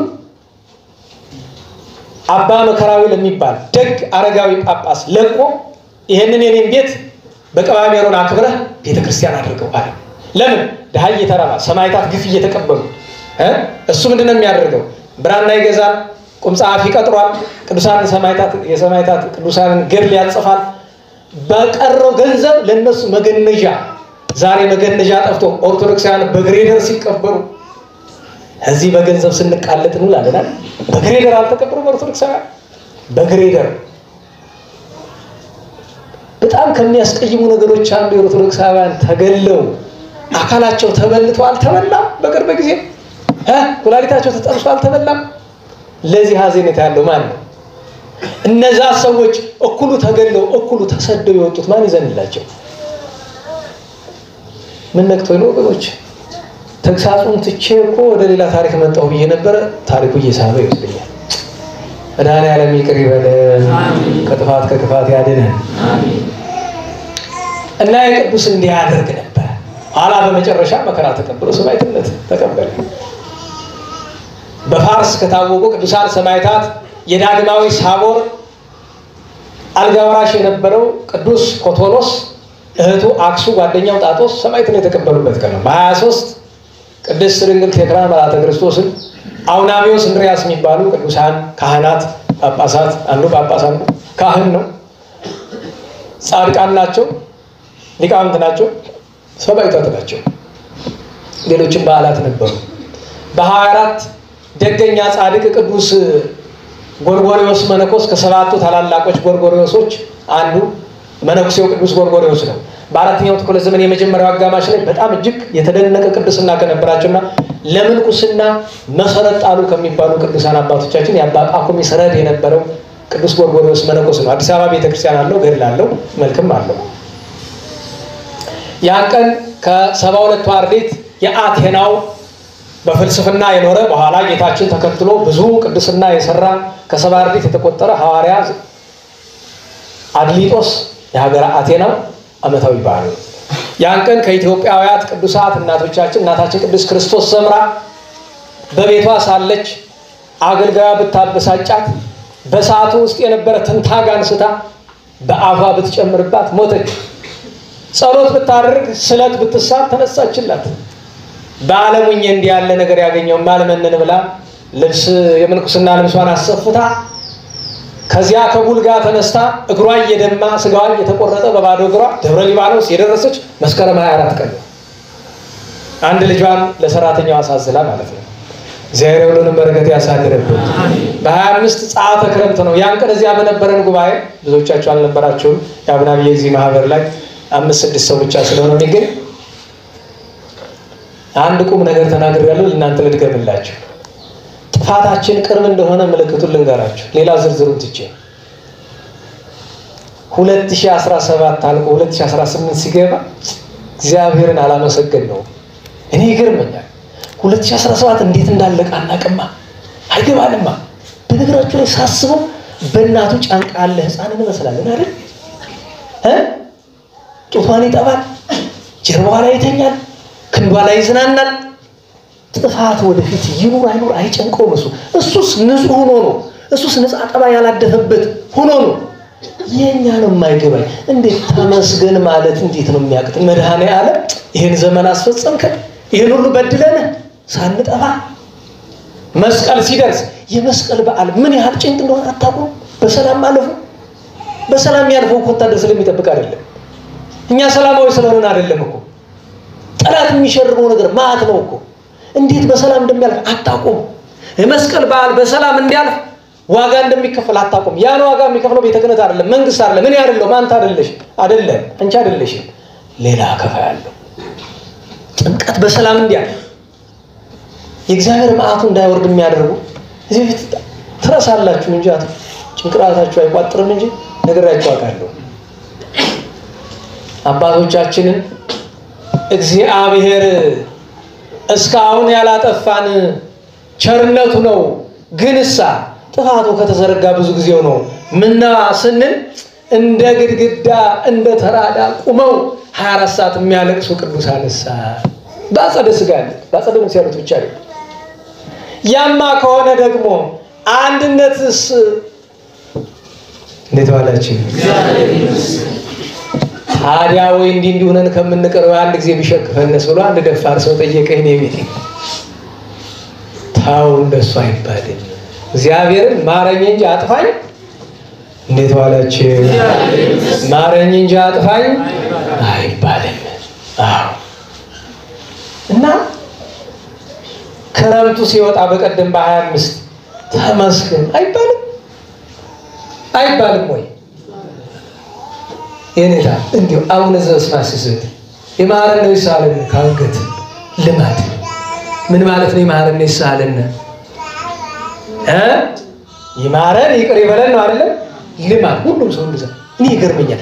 እስኪ ካንጀት የሆነች ልማድ ይኸው ሊቃውንት አለ ነገር ልንገራችሁ። ሳስተምሩ ጊዜ ይላሉ አባቶችን የነገሩኝ እንደ ሊቅ ተማር እንደ መመን ጸልይ ይላሉ። እቺ እንዳትረሱ እናንተ ናትከተለይ ሰምታችሁኛል። እንደማን ተማር እንደማን ጸልይ? ምእመን ካንጀቱ ነው የሚጸልይ። የተማረ ሰው ካንጀቱ መጸልይ ብዙ አይደለም። እንዴ ቅድስና ያላቸው አባቶች እነዚህ ደጋጎቹ ካሉ ብዙ የለም። ለምን ዝም ብሎ ደጋ ለሲያል ዘነማራን ንቅለው የተመዘ የተረበለ ዝም ፈቀደ እግዚአብሔር ተሰተ አሁን ሰዓት ቅድስ መከራ ሰላም ዝክረስ ከሰማ አላዘ ይሄሱ ፍቃሬ ዛርቃኑ ዛታን መዝሙር ዘዳታል ይላል። እንኳን ከእግዚአብሔር ጆሮ ካንተ ጆሮ አይደርስ እናላችሁ የማይሌ ተጽዬ መጀመሪያዋ ልንገራችሁ። መቼም ሁሉ ነገር እኔ ይገርመኛል። የማይሌ ተጽዬ መጀመሪያዋ አንቀጽ እመቤታችን የተናገረችን እንዲህ ይላል። ሰላምኪ ማርያም አብቆለት እጻተ ትምህርት ዋውጻ ጽጌ በአፈ መውት። ይሄ ሌላ ታሪክ ነው። እሱ ታምረ ማርያም ሌላ ታሪክ ነው።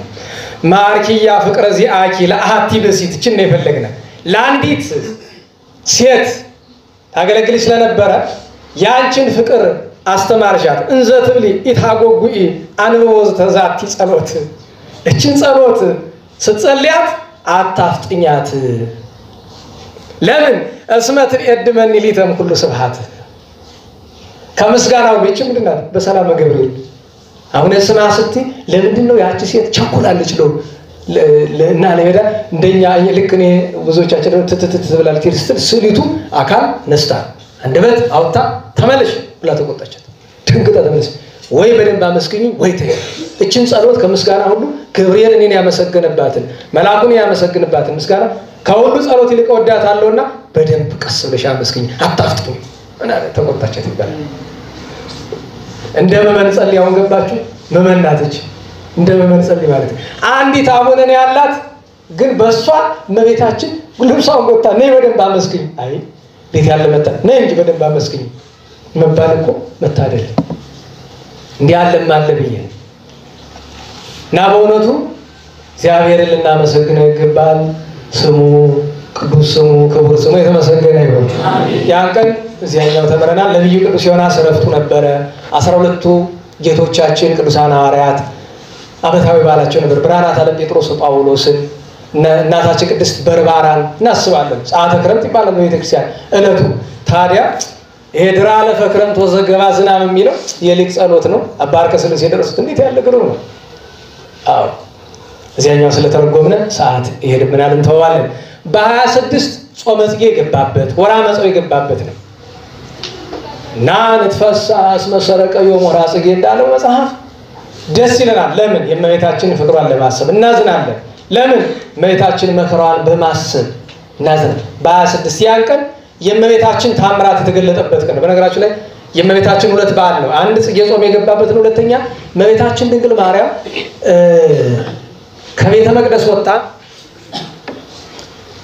ከአረጋዊ ቅዱስ ዮሴፍ ቤት ከገባች በኋላ እሱ ንግድ ቆይቶ ከ3 ወር በኋላ ሲመጣ ዮሐንስ የሚባል ፈላስፋ ጓደኛው መጥቶ ሲወጣ አንተ እቺ ብላቴና ጸንሳለች አረ መርምራት አደራ እኮ ናት አለ። አረ አይመስለኝ አለ አረጋዊ ዮሴፍ። እንዴት አለው? ስንኳ በገቢር በነቢብ አላውቅባትም፣ ስንኳ በነቢብ በሐልዮ አላውቅባትም። እንዴት ያለ ነገር የላትም። እንዴት እንደሱ አልካለው? መርምራት ገባና አለ። ገብቶ ኦ ወለተ እስራኤል መኑ ቀረጸ አክናፈ ድንግልናኪ እምኀበ መኑ ጸነስኪ አላት። የመጀመሪያውን ትተን ለአማርኛ ያስተረጉሙ ሁለተኛው ብቻ ተርጉመዋለን። ጽንስሽ ከምን ወገን ጸንሰሻል አላት። አዎ ከምን ወገን አላት? መንፈስ ቅዱስ አለችው። በግብረ መንፈስ ቅዱስ ነው አለችው። አሃ ዓለም ከተፈጠረ ዘመን ከተቆጠረ ያልተደረገ ነገር እኮ ነው የምትነግሪ እንደምን ይቻላል አለችው አላት ያን ጊዜ ና ብላ ይዛወጣችና አንድም በትሩን ቢሉ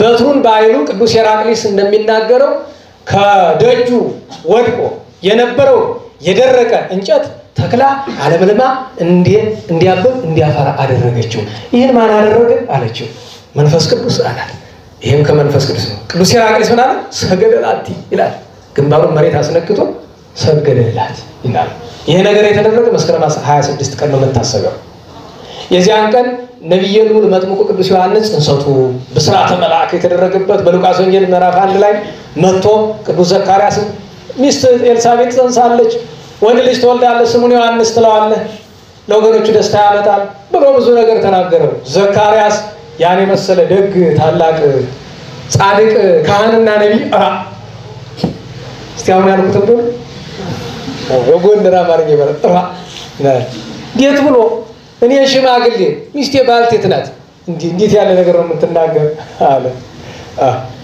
አንተ ዘካርያስ እኔ እኮ በእግዚአብሔር የምቆመው ገብርኤል ነኝ በመድረክ ቆመህ ሳራ በርጅና ጸነሰች ወለደች ያልክ የምትሰብከው ሰውዬ በል ይሄ ነገር እስከሚደረግ አፍ ይዘጋል ዲዳ ትሆናለህ ተባለ ዲዳ ሆነ በዘጠኝ ወሩ ተፈታ ሲፈታ ምና ይባረክ እግዚአብሔር አምላከ እስራኤል ስተሰሃለነ ወገብረ መድኃኒት ለሕዝበ በዚያው አንሳለነ ቀርነ መድኃኒትነ ቤተ ዳዊት ገብሩ አለ ዘካርያስ ባረኮ ለእግዚአብሔር ኤሎሄ ወሰማይ ወንዶ ፍላዊ ከጽያሄ ቀርነ መድኃኒት ክርስቶስ ተንሳይከ አመራይ ተአመን ሰራይኩ ወተመንደብኩ ኩለሄ ያከ መድነ ወያከ ባላህ ያለ ትንቢተ ዘካርያስን ይሄንን ጸሎተ ዘካርያስን አባ መዝሙረ ክርስቶስ ይተረጉመው ማለት ነው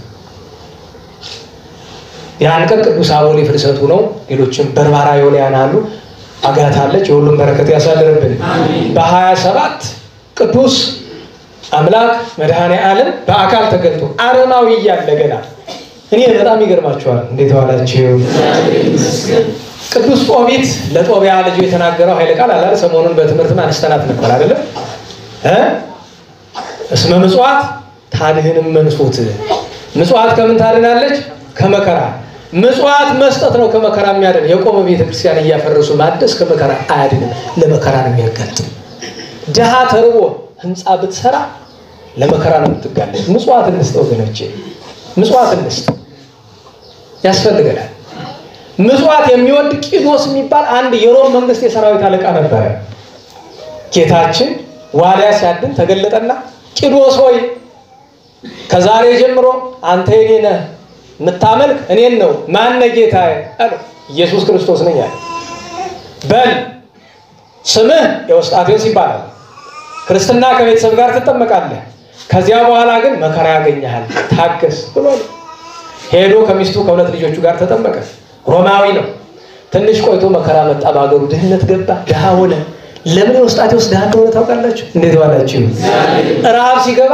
እሱ በጣም ሀብት ነበረ ለድሆች አከፋፍሎ እኩል ደሃ ሆነ ዛሬ እንደዚያ ነው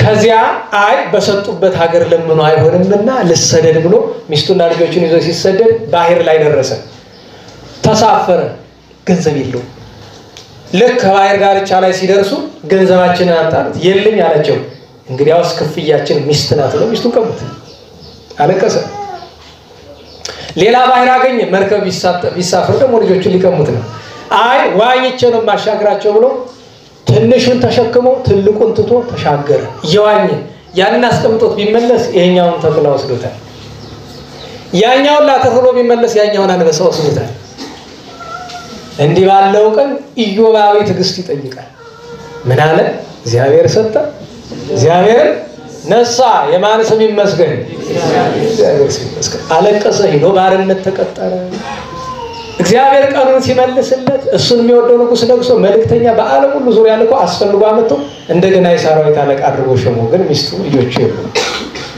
ከዚያ የጦር ሰራዊት ይሰበስብና አደራጅቶ ያስቀምጣቸዋል ከተደራጁት መካከል ሁለት ወጣቶች ናስቲ ፍራፍሬ እንብላ ብለው ወደ አትክልት ስፍራ ይሉና ፍራፍሬ እየበሉ የጥንት ነገራቸውን ሲነጋገሩ አንደኛው እኔማ አባቴ እንደዚህ ነበረ እናቴ እንደዚህ ነበረች እንዲህ ሆኖ መጨረሻ ላይ ተኩላ ወሰደኝ ኋላ ወስዶ አንድ ቦታ ጣለኝ ሳይበላኝ አንተ ይገርማል ታሪክ የኔን ይመስላል የኔም እንዳንተ ሆኖ ልዩነቱ ግን እኔን አንበሳኔ ወሰደኝ ብሏል። ይሄን ከኋላ ፍራፍሬ ሰጠቻቸው ሴት ትሰማለች ልጆች ብላ ትጮኻለች። ስለዚህ የሚገርማችሁ ነገር ማንም ወንድ ሳይነካት በንጽህና መንፈስ ቅዱስ ጠብቆ ቆይቷታል። ተቃቀፉ ተዋወቁ። ይሄን ታሪክ ሊነግሩት እንዲያው ይግረመው ፈጣሪን ያመስግኑ ነው ቢሄድ አራኒ ነኝ አባታቸው ለሱ እንደገና ደስ ብላቸው እግዚአብሔርን ሲያመሰግኑ አረመኔ ንጉስ መጣና ክርስቶስን ካዱ አሉ። አስቡት ስለ ቅድስት ማርያም መግደላዊት ሁሉ ጊዜ ምን እንባባላለን? በሌሊት የወሰዳት ፍቅረ ክርስቶስ አንድ ውለታ አለመርሳት ነው አይደለም? ውለታ ቢስ ሆነናል የፈጠረን ያከበረን ረስተን ማለት ነውና እንዴ ይሄን ሁሉ አደረገ መድኃኒዓለም እንዴት እንክደዋለን? አንክድም ብለዋል። አስገረፋቸው አሰራቸው ብዙ አሰቃያቸው። መጨረሻ ላይ ግን በበሬ ምስል የተቀረጸ ምጣድ አመጥቶ እዚያ ውስጥ የፈላ ባሮድ አስቀምጦ በዚህ ልቀቅላችሁ ነኝ አለ። ከክርስቶስ ፍቅር በምንም አትለየንም ማለት አራቱንም በዚያ ቀጥሎ ገደላቸው። ሰማዕትነት ተቀበሉ። አቴዎስ ሰማዕት በሉስቲ መፍቀር የምጽዋት አየው ምጽዋት የሚወደው መፍቀር የምጽዋት። ሌላኛው በትርጓሜ የምናውቀው ሰው ነው ማን? አንጢላሪዎስ ሊቀ መጸባህ በትርጓሜ ማቴዎስ ምዕራፍ 5 ብፁዓን መሐርያን ላይ ያለው ማለት ነው። ባጭር ሰዓት አለን ጥሩ አለ ብለዋል። አለ ደህና ችግር የለውም። ያቺ ሀተታዋን ትርጓሜዋን ባጭር እናደርጋታለን። ርዕሷን የዚህ ትምህርት ለተዋላችሁ ክፍል 2 ክፍል 3 ለዛኛው ጉባኤ ነው። እዚህ ጉባኤ ስላለመረ ከመሸብ ሊሆን ይችላል ክፍል ልንለው እንችላለን። ምን ችግር አለ? ቅዱስ አንጢላሪዎስ መጀመሪያ ምንድነው የቀራጮች አለቃ ነው። ሀብታም ነው፣ የደላው መብላት መጠጣት ነው፣ የደሃ ጭንቅ አይገባው እና በዛ ከተማ ስም አለው ምንድነው ይባላል? አረመኔው ይባላል። አረመኔው እና የሚገርማችሁ ነገር ሲያልፍ እንደው ነዳያን እኮ ያስገርሙኛል። ነዳያን አስቸጋሪ ሰዎች ናቸው። እኔ በነገራችሁ ላይ እንደው የንታም ሊቃውንትም እንዲያስቡት በየመንገዱ የሚለምኑ ነዳያን ታላችሁ አይደል? አስተታችሁን ነቅንቁ እንጂ አዎ ወይ ድምጽ አስበው ይነቅንቁ ነግሬያችኋለሁ። እዚህ ስቆም እኮ እኔ ነኝ አስተማሪ አውቃለሁ። እንኳን ለማስተማር ከእናንተ ለመማር ማለት ነው። እሱ ጠፍቶኛል። እቺን መድረኳን ከያዝኩ ግን እናንተ አሁን እንደ ተማሪ ናችሁ። በማረግ በእውቀት ትበልጣላችሁ። እዚች ስቆም ግን መጠይቃችሁን መመለስ ግዴታችሁ። ነዳያንን በጎዳና ታያላችሁ አይደል? እንዲያው ይርባቸው ይጠማቸው የሚለውን ምዕመናን ይዘኑበት ሳንቲም በመስጠት እንጀራ በመቁረስ እነዚህ ሰዎች ገሃነመ እሳት ቢገቡ ብላችሁ ታዝኑላቸዋላችሁ። መምህር ብትሆኑ የዚያን ቀን ሊቅ ልትባል ይችላል። መምህር ግን ልትባል አትችልም። አሁን የኛ ልጆች አሉ እችን ስራ የሚሰሩ ማለት ነው። አሁን ሰሞኑን ያረፈች ያች እህት አለች አይደል? ወለተ ህይወት አስተማሚ የሌላት ጥሩ ስራ እኮ ነው ያዛችሁ። እውነቴን በአደባባይ አመስግኜ ዋጋችሁን ላሰጣ አልፈልግም። እነዚህ የተቸገሩ ሰዎች ላይ የምትሰሩት ስራ ግን እኮ ድንቅ ነው። እውነቴን ደግሞ እንዲህ አለኝ ብለህ ኮራ በልና አባራሃል። ያየገባበት ላለኝ ነገር ዘው ነግሬሃለሁ። ገና አልሰራህም አልጀመርክም። ስራው ግን ድንቅ ነው። ነዳያንን አስተምሮ ምግብ ብሉ። ምንጊዜም ወፎች የሚጠመዱ በመብል ነው አይደል? እና ያለ ክፋት ነው። ይሄ ግን ለበጎ ምሳ ትጠራቸውና ነዳያንን አስተማሪ ትመድባለህ። ሰበክ አለ። ችግሩ ነዳያንንና ህፃናትን መስበክ ከባድ ነው። እኔ አሁን አልችልም። ሰበክ ሲለው ይቅርታ አድርጉልኝ አልችልም። እንዴት እንደሚገባቸው ነው ያላውቀው። የእነሱን ቋንቋ ነው እና ሲያልፍ ነዳያን ያወራሉ። አንተ ይለዋል አንደኛ በዚህች ምድር ግን እንደዚህ አረመኔ ሰው ይላል። ይሰማል። አንጢላሪዎስ ተበሳጨ። ግን አዳጋ ቢጣሉ ያው ያ ዛሬ በቤተ መንግስት ያለው የኛ ሰው አንድ ጽሑፍ አለችው አይደል? አትወረድምት አይ ብሎ ቁጣውን ችሎ ሲል አንደኛው የኔ ቤት ግን ምን አለ? እናንተ በከንቱ ነው ጨካኝ የምትሉት አላቸው። ለምን እኔ አሁን እጄ ብለምን ነው ይሰጠኛል አላቸው። አራ ታው እንዳትደበደብ አይሰጠም ብላ ይሰጠኛል አላቸው። እንወራረድ እኛ ዘመን ሰው ችግር አይደል? እንዴት ዋላችሁ? እግዚአብሔር ልመናን ይሰማል አይሰማም አለ። አንዱ ይሰማል አንዱ አይሰማም አለ። ይሰማል ያለው ራሱን እንወራረድ አውራ ገባን ቁማር ኋላ እንወራረድ አላቸው። በምን በዚህ ተወራረዱ። ሄደ ደግሞ ርቦታ ከሰገነት ላይ ወጥቶ ምግቡን የተለያየ አይነት በነገራችን ላይ በየአይነቱ የሚባል ምግብ ከባድ ነው። ምንም እግዚአብሔር ጋር ቁጣ የሚያወርድብን ነው የሚመስለው።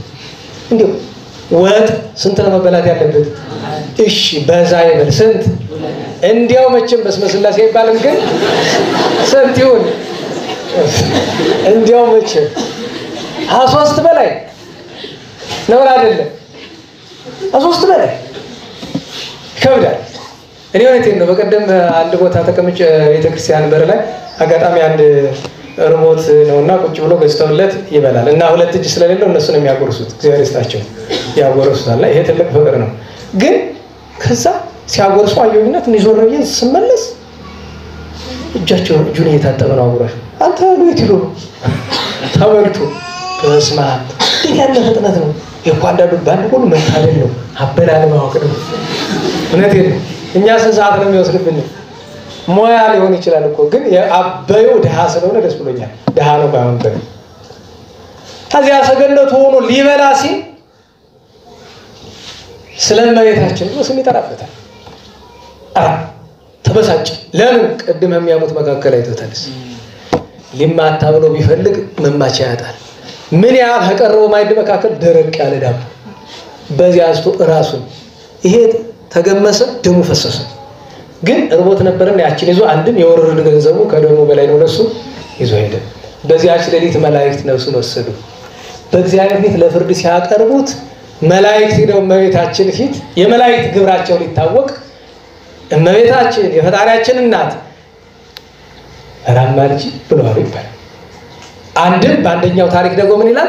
በዚያ ለፍርድ ሲያቀርቡት አጋንንት መተው ኃጢአቱን በሙሉ ሰፍረው ፍልስጤማውያን ይባል እነሱ አመተው በአንድ ሚዛን አደረጉት። መላእክት ተሰብስበው ይሄ ሰው ከተፈጠረ በጎ ሰርቶ አያውቅም ምን እናድርግለት ነው ሲሉ አንዱ መጥቶ እቺ ዳቦ ነበረች ግን እኩሏ ጭቃ እኩሏ ደም ነክታለች እንዴት ሆነች? እስቲ እንሞክራት ነው ሚዛን የሚያደርጓት ሁለቱ እኩል ይሄ ምጽዋት ኃይል። ከዚያ እመቤታችን ቀርባ መሐር ወልዴ ተዘከር ኪዳኔ አለች። እናቴ ምን በጎ ሰርቶ በስሜ ለድሃ አብልቶ ጌታችን ምን አለ? አራ ላው ተማቶ ነው አላወለም። አራ ዳው በልቷ እመቤታችን ጌታ ትክክል ነው አይደል? እመቤታችን ትክክል አይደል? እሱ ፍርዱን ለምን ቸርነቱ ለሷ ስለሚገልጠው ነው እንጂ ፍርዱን ቸርነቱም እሱ ነው እኮ። እሱ ተማቶ አለ። አንድም ለመላእክት ሰጥተው የሚናገሩ አንድም ለከሳሽ ሰጥተው የሚናገሩ ማለት ኋላ በመካከል አይ እናቴ በቃ ችግር የለም ደሃውን ልጥራው ብሎ መላእክት ላከና ደሃውን እሱ ይመስክር። የእሱ ምስክርነት ይሄን ሰው ለፍርድም ለቅጣትም ይዳርገዋል። ያን ደሃ መተውት ዞር ቢል አንጢላኖስ ይናል ገና ሳይጠይቅ አይ ደሃ ማብላት ምን እንደሆነ እኮ አላወቅነው። ኦ ባእል መምህራን ባይል አትበሉ ይላል። በጣም ነው የሚቆጡን እናንተ። ባይል ደግሞ ምንድነው? የኛ ቤት ሰው አንዳንዱ ዝም ብሎ ቅጥ ያሳጣል።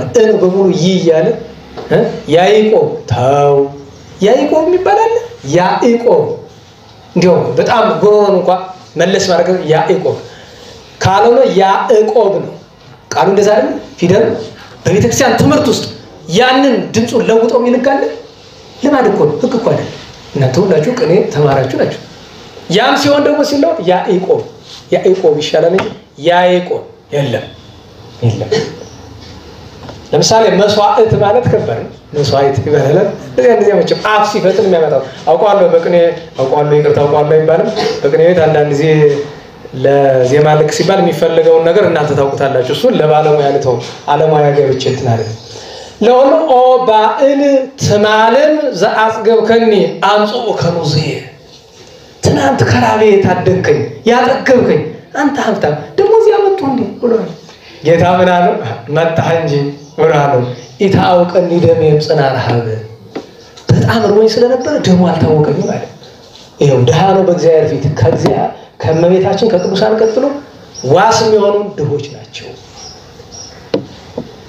እና ያ ሰው በኋላ ተመልሶ ነፍስ ከስጋ ተዋህዶ ሀብቱን በሙሉ ጨርሶ ንብረቱን መሬቱን ልብሱን ሁሉ ሸጦ ጨርሶ ሶስት ድሆች መጡ። አራዋክ ተዘከረን ማለት የለም ጨርሻለች። አይ በከንቱ አደከምከናል። ለምን አንዳንድ ደሃ ለልመና ከጎንደር ተነስቶ ግሸን ይሄዳል። አታውቁ? ላሊበላ ግሸን ይሄዳሉ እኮ ለትከሳ ለልመና ማለት ነው። ግን የሚገርማችሁ ነገር ማለት ገንዘብ ይዘው መመጡ ያውቁበታል። እዚያ ሄደው ነግደው ነው የሚወጡ ወደ እና በከንቱ አደከምናል። አይ ድካማችሁ ከንቱ ከሚሆን እሺ ካላችሁ መፍትሄ አለኝ አላችሁ። ምንድነው? ሽጡኝና ተካፈሉ ለባርነት አላችሁ። ምን ነው ምትይ? እውነቴ ለምን አልተማሩና መንፈሳዊነት የለም። ሽጠው ተካፈሉት። በባርነት በተሸጠበት ያሰቃዩታል በጣም እና እረኛ ያደረጉት። ከብቶቹን ይዞ ይሄድና በበጋ ምንም ሳር የለም አይደለም፣ ጸሎት እያደረገ ለምለም ሳር ያፈልቅላቸዋል። ያን በልቶ ውሃ ሲሹ ጸሎት እያደረገ ምንጭ እያፈለቀ ያጠጣቸዋል። ማታ ማታ ግን ሲታለቡ ደም ነበር የሚታለቡ ላሞቹ። ለምን? ግፍ ስለሚያደርጉበት ወተት እንዳይጠጡ እነሱ እግዚአብሔር ስላልፈቀደ። ከብዙ ጊዜ በኋላ ክብሩን የሚገልጡ ሰዎች መጡ። በዚህ ምክንያት ሸሽቻ አመልጣለሁ ሲል እንደ ዛሬ አይደለም። የቀድሞ ከተሞች በሙሉ አጥር ነበራቸውና በር ጠባቂ አለ። ደግሞ ያገሩ ሰው ተንኮላቸው በረኛው ጠባቂው ጆሮ አይሰማ ደንቆሮ አፉ አይናገር ይላል። ለቅዱስ አንጢላኖስ ግን ችግር የለውም። ቀረብ ብሎ ክፈትልኝ ቢለው ከአፉ በአምሳለ ነደ እሳት ወጥቶ በጆሮ ገብቶ ባፉ ወጣ። በዘበኛው በጆሮ ሲገባ ጆሮ ተከፈተ፣ ባፉ ሲገባ አፉ ተከፈተ። ከፈተለት ወጣ። እዚያ በኋላ በበረሃ ሲጋደል ኑሮ አርፏል። እግዚአብሔር በረከቱን ያሳድርብን። ሌላኛው እናታችን ቅዱስ ጳውሎስን ተከትላ ብዙ ግብር የተገኘላት ቅድስት ጤቅላ ዓመታዊ በዓሏ። ሌላ ትናንት ስንክሳር ላይ አባ ዮሐንስ ዘደብረጽጌ የሚል አይታችኋል። የአባ ጽጌ ድንግል ሌላ ስሙ ነው እሱ። በነገራቸው ላይ ዮሐንስ ዘደብረጽጌ ደብረጽጌ ገዳሙ ወለቃ ውስጥ ይገኝ ነበር እና አባ ጽጌ ድንግል ትናንት መታሰቢያው ነበር። ዛሬ ታላቁ ሰማዕት ቅዱስ አባዲር ዓመታዊ በዓሉ ነው።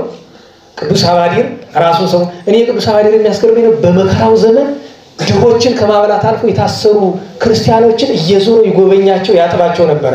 ታዲያ ላጥባቸው ሲሄድ ሰይፍ ታጥቆ ነው የሚሄድ።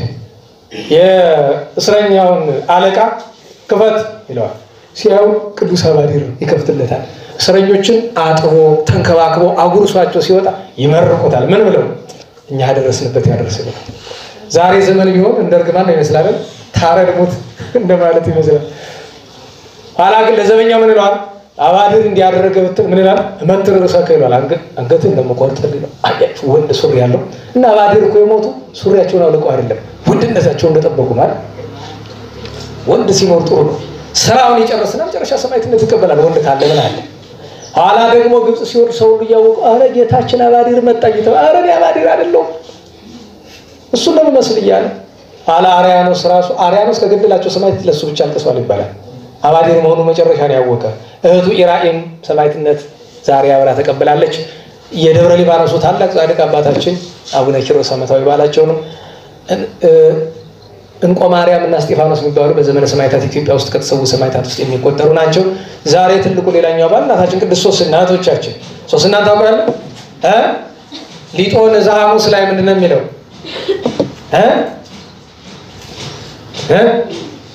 ዛዳንኮ ለዳዊት ገብርከ ኩናት እኪት ወለዳንኤል ማፋናብስ ወለሶስና ምድር ረበናት ያለው በአማርኛው መምህራን ከምንለው መምህራን ነን የሚሉ ሸለ ክፉ ስለሆኑ ማለት ነው።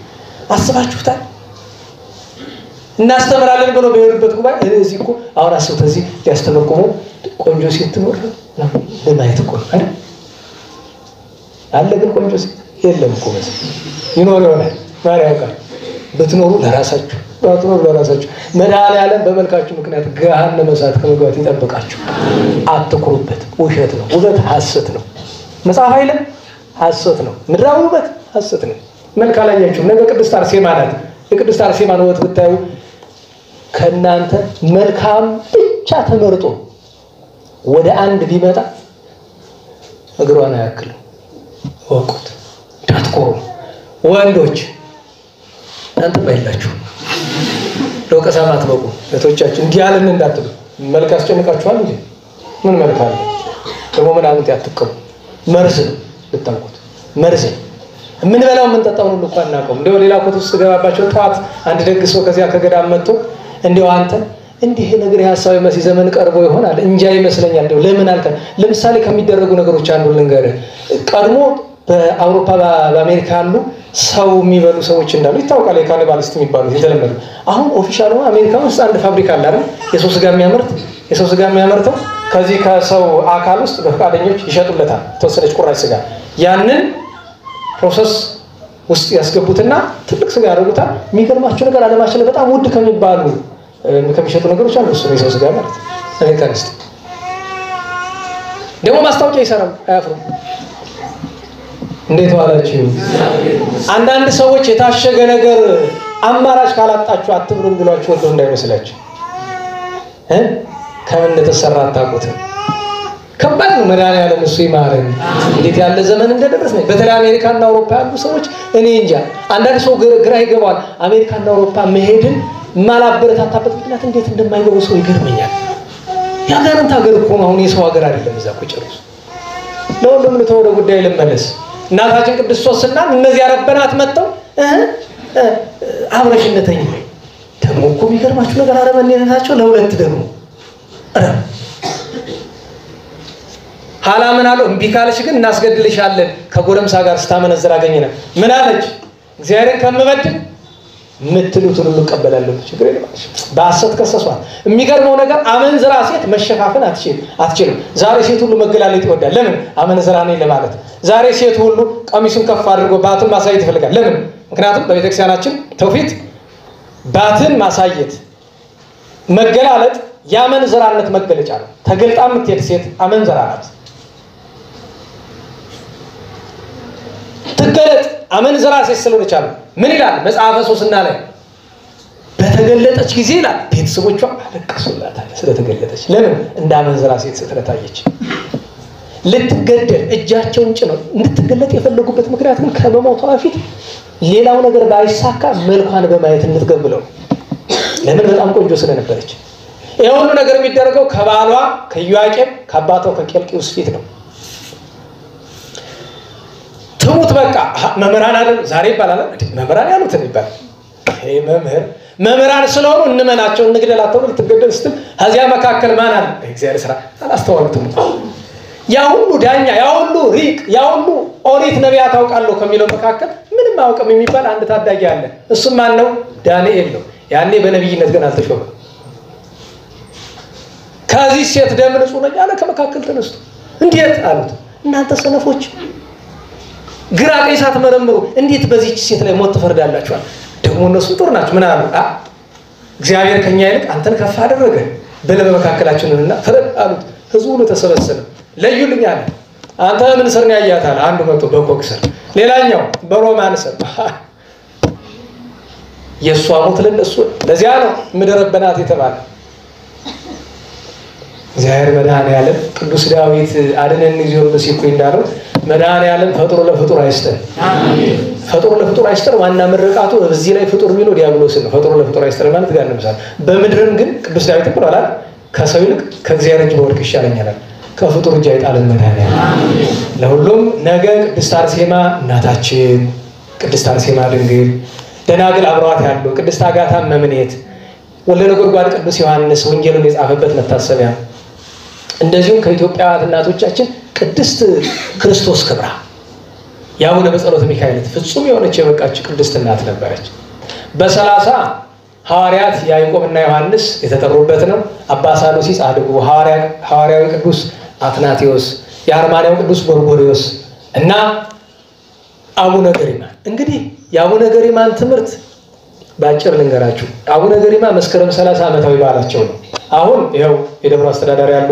እናንተዚህ ያላችሁ መስከረም 30 አስተያየት እየሰጧችሁ አይደል አደባባይ ተክለ ሃይማኖት ሳይሳለሙ መዋልን ከበደል ቆጥረዋለሁ የአቡነ ገሪማን በዓል ቅዳሴ አለ ማህሌት አለ ተገኝቶ ካላችሁ መልካሙ ገሪማን ገሪላ አቡነ ገሪማን መድገም ከሌላችሁ ደግሞ ጸሎት ማድረስ ነው ድረሱ አክብሩ በመሄዳችሁ የምትጨምሩት በመቅረታችሁ የምታጎርሉት ራሳችሁ ብቻ ነው እለቱ ምክንያቱ ምንድነው ከተባለ ጻድቁ ስማቸው ማን ነው አራ ነገሩኝ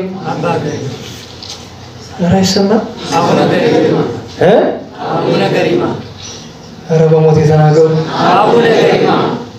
አቡነ ገሪማ ብሎ ስም ያወጣላቸው መስከረም 30 ቀን ገሪማ የተባሉበት ከተአምራታቸው ሁሉ ትልቁን ተአምራት ብዙ በዓል ያላቸው በነገራቸው ላይ ህዳር 7 ዓመታዊ በዓላቸው ነው። መጋቢት 17 ዓመታዊ በዓላቸው ነው። ሰኔ 17 የታወቀ ነው። ግንቦት 17 ዓመታዊ በዓላቸው ነው። ብዙ በዓል ያላቸው። ከነዚህ መካከል ግን ትልቁ ክብረ በዓላቸው ከሰኔ 17 ቀጥሎ መስከረም 30 ነው። ቀድሞ ብፁዕ ቅዱስ አቡነ ጳውሎስ እያሉ መስከረም 30 ይቀሩ ነበር ይባላል። እዚያ ላይ ያደጉ የተማሩ እየሄዱ ያከብሩ ነበር ይባላል። ይሄው ምንድነው ከተባለ ታሪኩን በሰፊው ወደፊት እንተርከዋለን። ታሪኩ ግን ጻድቁ በልተው ቀደሱ ተብሎ የለ አባ ፈንጠሌን አስጠርተው ምን አሏቸው? ልጄ ገሪማ ሰዎችን ገለላ አድርግልኝ ምስጢር ላወራህ ነኝ ብለው አሏቸው። አባቴ ሰዎች ብቻ አይደሉም ደንጃዎች እፀው አይባን ደንጃዎች ዛፎች ገለል ይበሉ አይደል? አንድ ምዕራፍ ያክል ደንጃ ዛፍ ጥርግርግ ብሎ ሄደ። በዚያች ቀን አባ ፈንጠሌን ማለት ወልደ ይስሐቅ ገረምከኒ ወበእንተዝ ማሚያ ዕለት ተሰምየ ገሪማ። ከዚያች ዕለት ጀምሮ ማን ተባለ? ገሪማ ተባለ። ኋላ እፀው አይባን እያመሰግኑት በዚያው ቀን ወደ ደብረ መደራ ተከትለውት ሄደዋል ይባላል። ያቺ ተአምር ናት እንድትገኙ ትላለች ቤተክርስቲያን። ሁለተኛ ነገር የአቡነ ገሪማን በ30 አክብረን 30 ማለት ዓርብ ነው አይደል?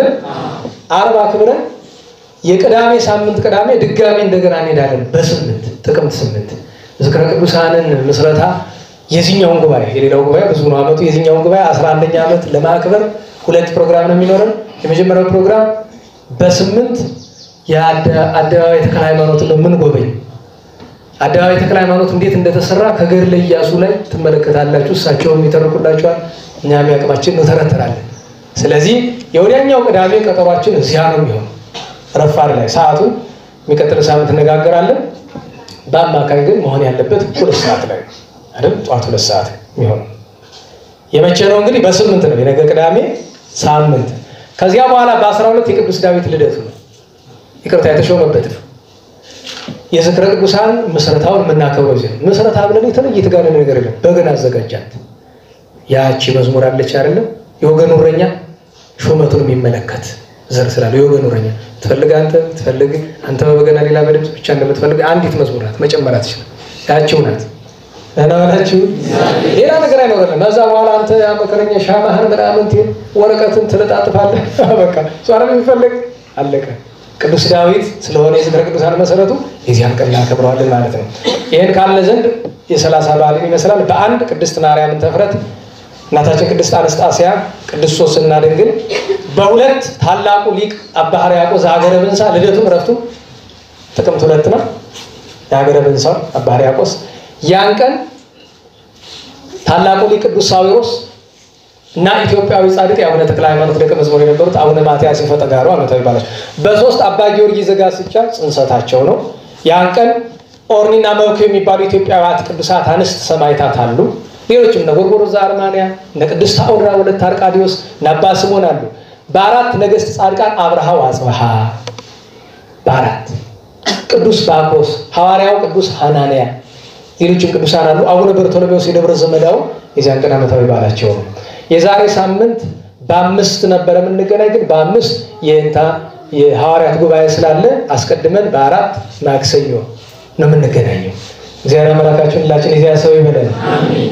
በኋላ እንተረጉማታለን ያልናት ርዕሷ ሰዓት እዚህ በላይ መግፋት ማስመሸት ስለሚሆን ለክፍል 2 ቆየን። ርዕሳችንን ነበረ አልተቀበላችሁኝም በሉስቲ አልተቀበላችሁኝም። ስለዚህ የሚቀጥለው ሳምንት ሀተታዋን ሰጥተን የእመቤታችን የስደቷን ነገር አወሳስተን የምንጨርስ ይሆናል።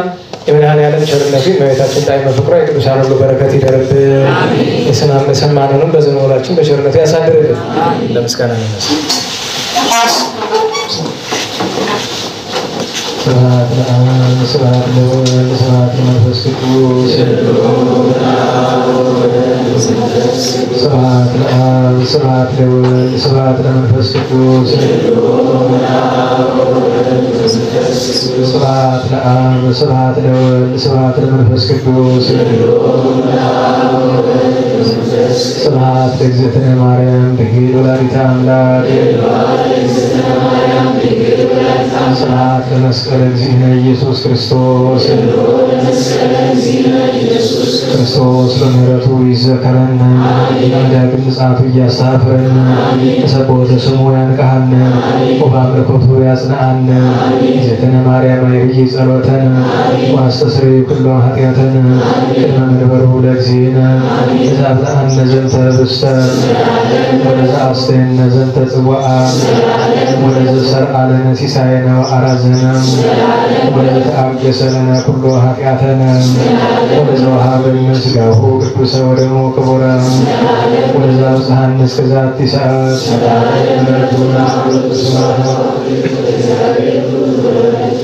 ወለመስቀሉ ክቡር ተሐኮቶ ይሰጣል ስሙ ለእግዚአብሔር ወሰብሐት ቅዱሳን ስብሐት ለአብ ወለመንፈስ ቅዱስ ይእዜኒ ወዘልፈኒ ወለዓለመ ዓለም አሜን። አውለጉሶን በእንተ አብ ወለመንፈስ ቅዱስ አቀበት ለወጡ ቁልቁለት ለወረዱ እርጥብ ለተሰባቸው ደረቅ ለነደደባቸው ለረዱ ለተራዱ ለዘከሩ ላዘከሩ ስመ እግዚአብሔር ስመ ማርያም ድንግል ስመ ቅዱሳን ለጠሩ እግዚአብሔር አስበ ቅዱሳን ይሰብልን። እግዝእትነ ማርያም ንበል ሰላም ለእግዚአብሔር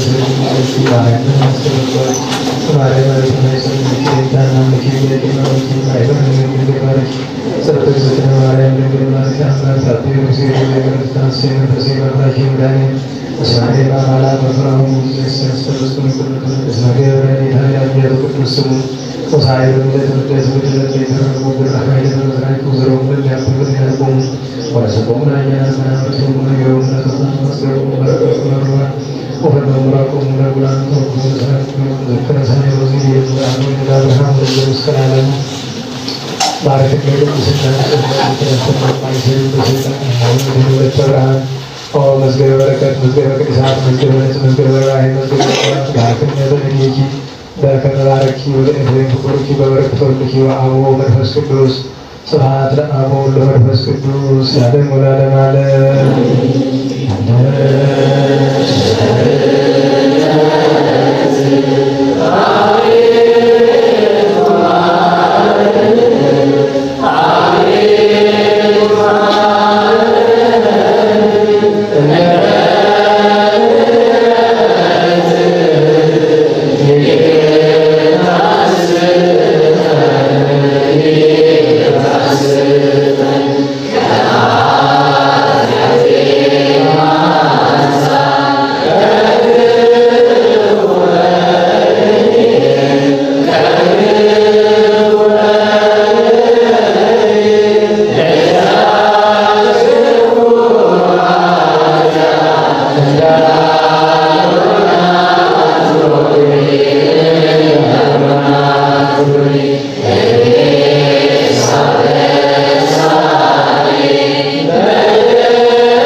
ጳጳሳትን ኤጲስቆጶሳትን ጉባኤ እንደራመድ እኛንም ጉባኤ ባርከህ በረከት እንድታደርግልን በሰላም አውለህ በሰላም አሳድረህ ለመገናኘት እንድታበቃ መልካም ፈቃድ ይሁንልን።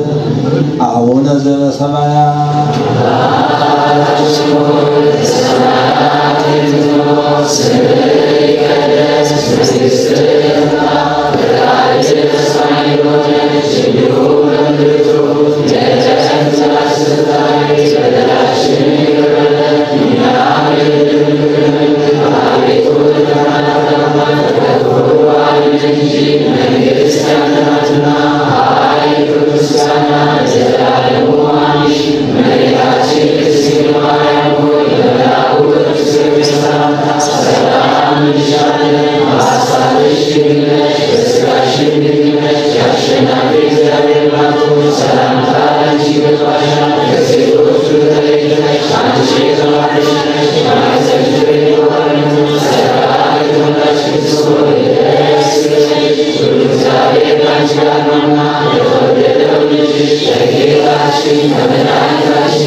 የእስራኤል ከመዋድ ያተዘገበ ከሞም ሰከሙ ስለዚህ አዎ የካህናት አወነ ዲያቆናት አቦጋማት በበሰመከሙ ኩኑ ፍቱሐነ ወንጹሐነ ለስየከሙ ድለዋነ ለመንግሥተ ሰማያት እግዚኦ ማረነ።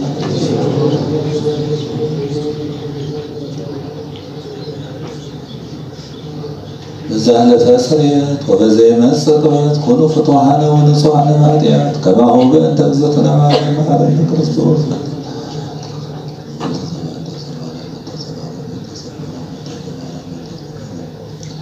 ኦ እግዚእ ኢየሱስ ክርስቶስ ኃጢአት ወኃጢአት ሁሉ ዝክር መሰራጢአት እግዚአብሔር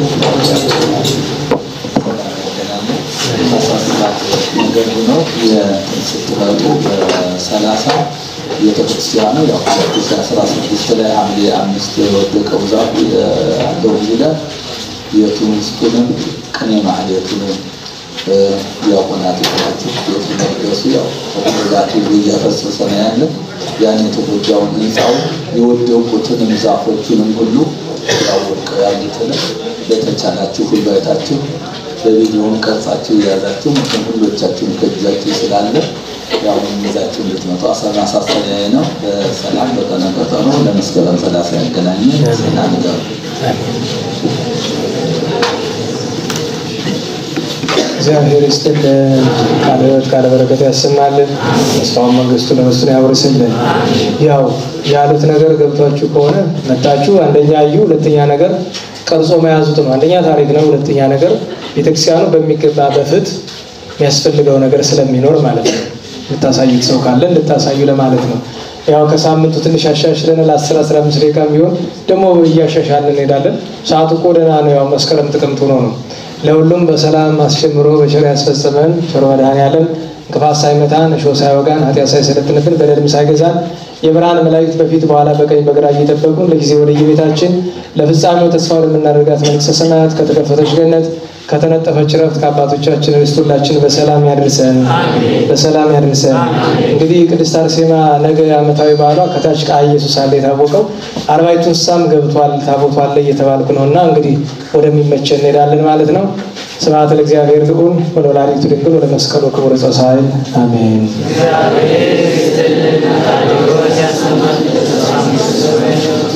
አሜን። የመሸባችሁ ትችላላችሁ። ሌሎቻችሁ መዝሙር እንዘምራለን።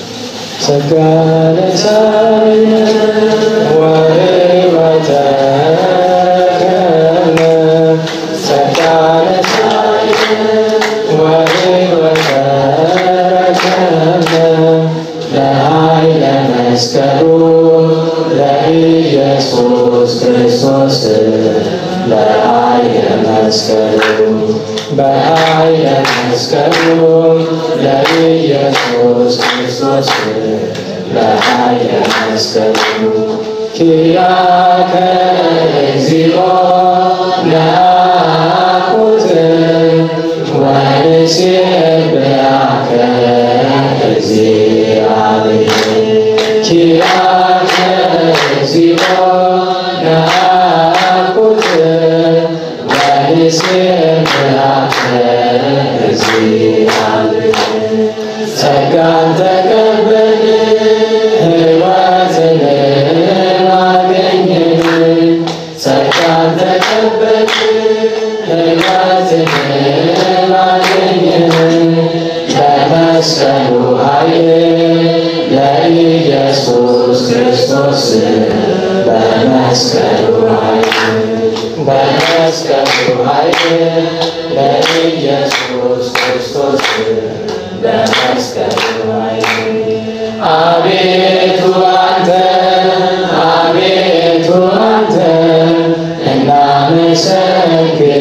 እናመሰግንሃለን እግዚአብሔር አቤቱ አንተ እናመሰግንሃለን እግዚአብሔር ቸር መድኃኔዓለም በሰላም ያሳድረን።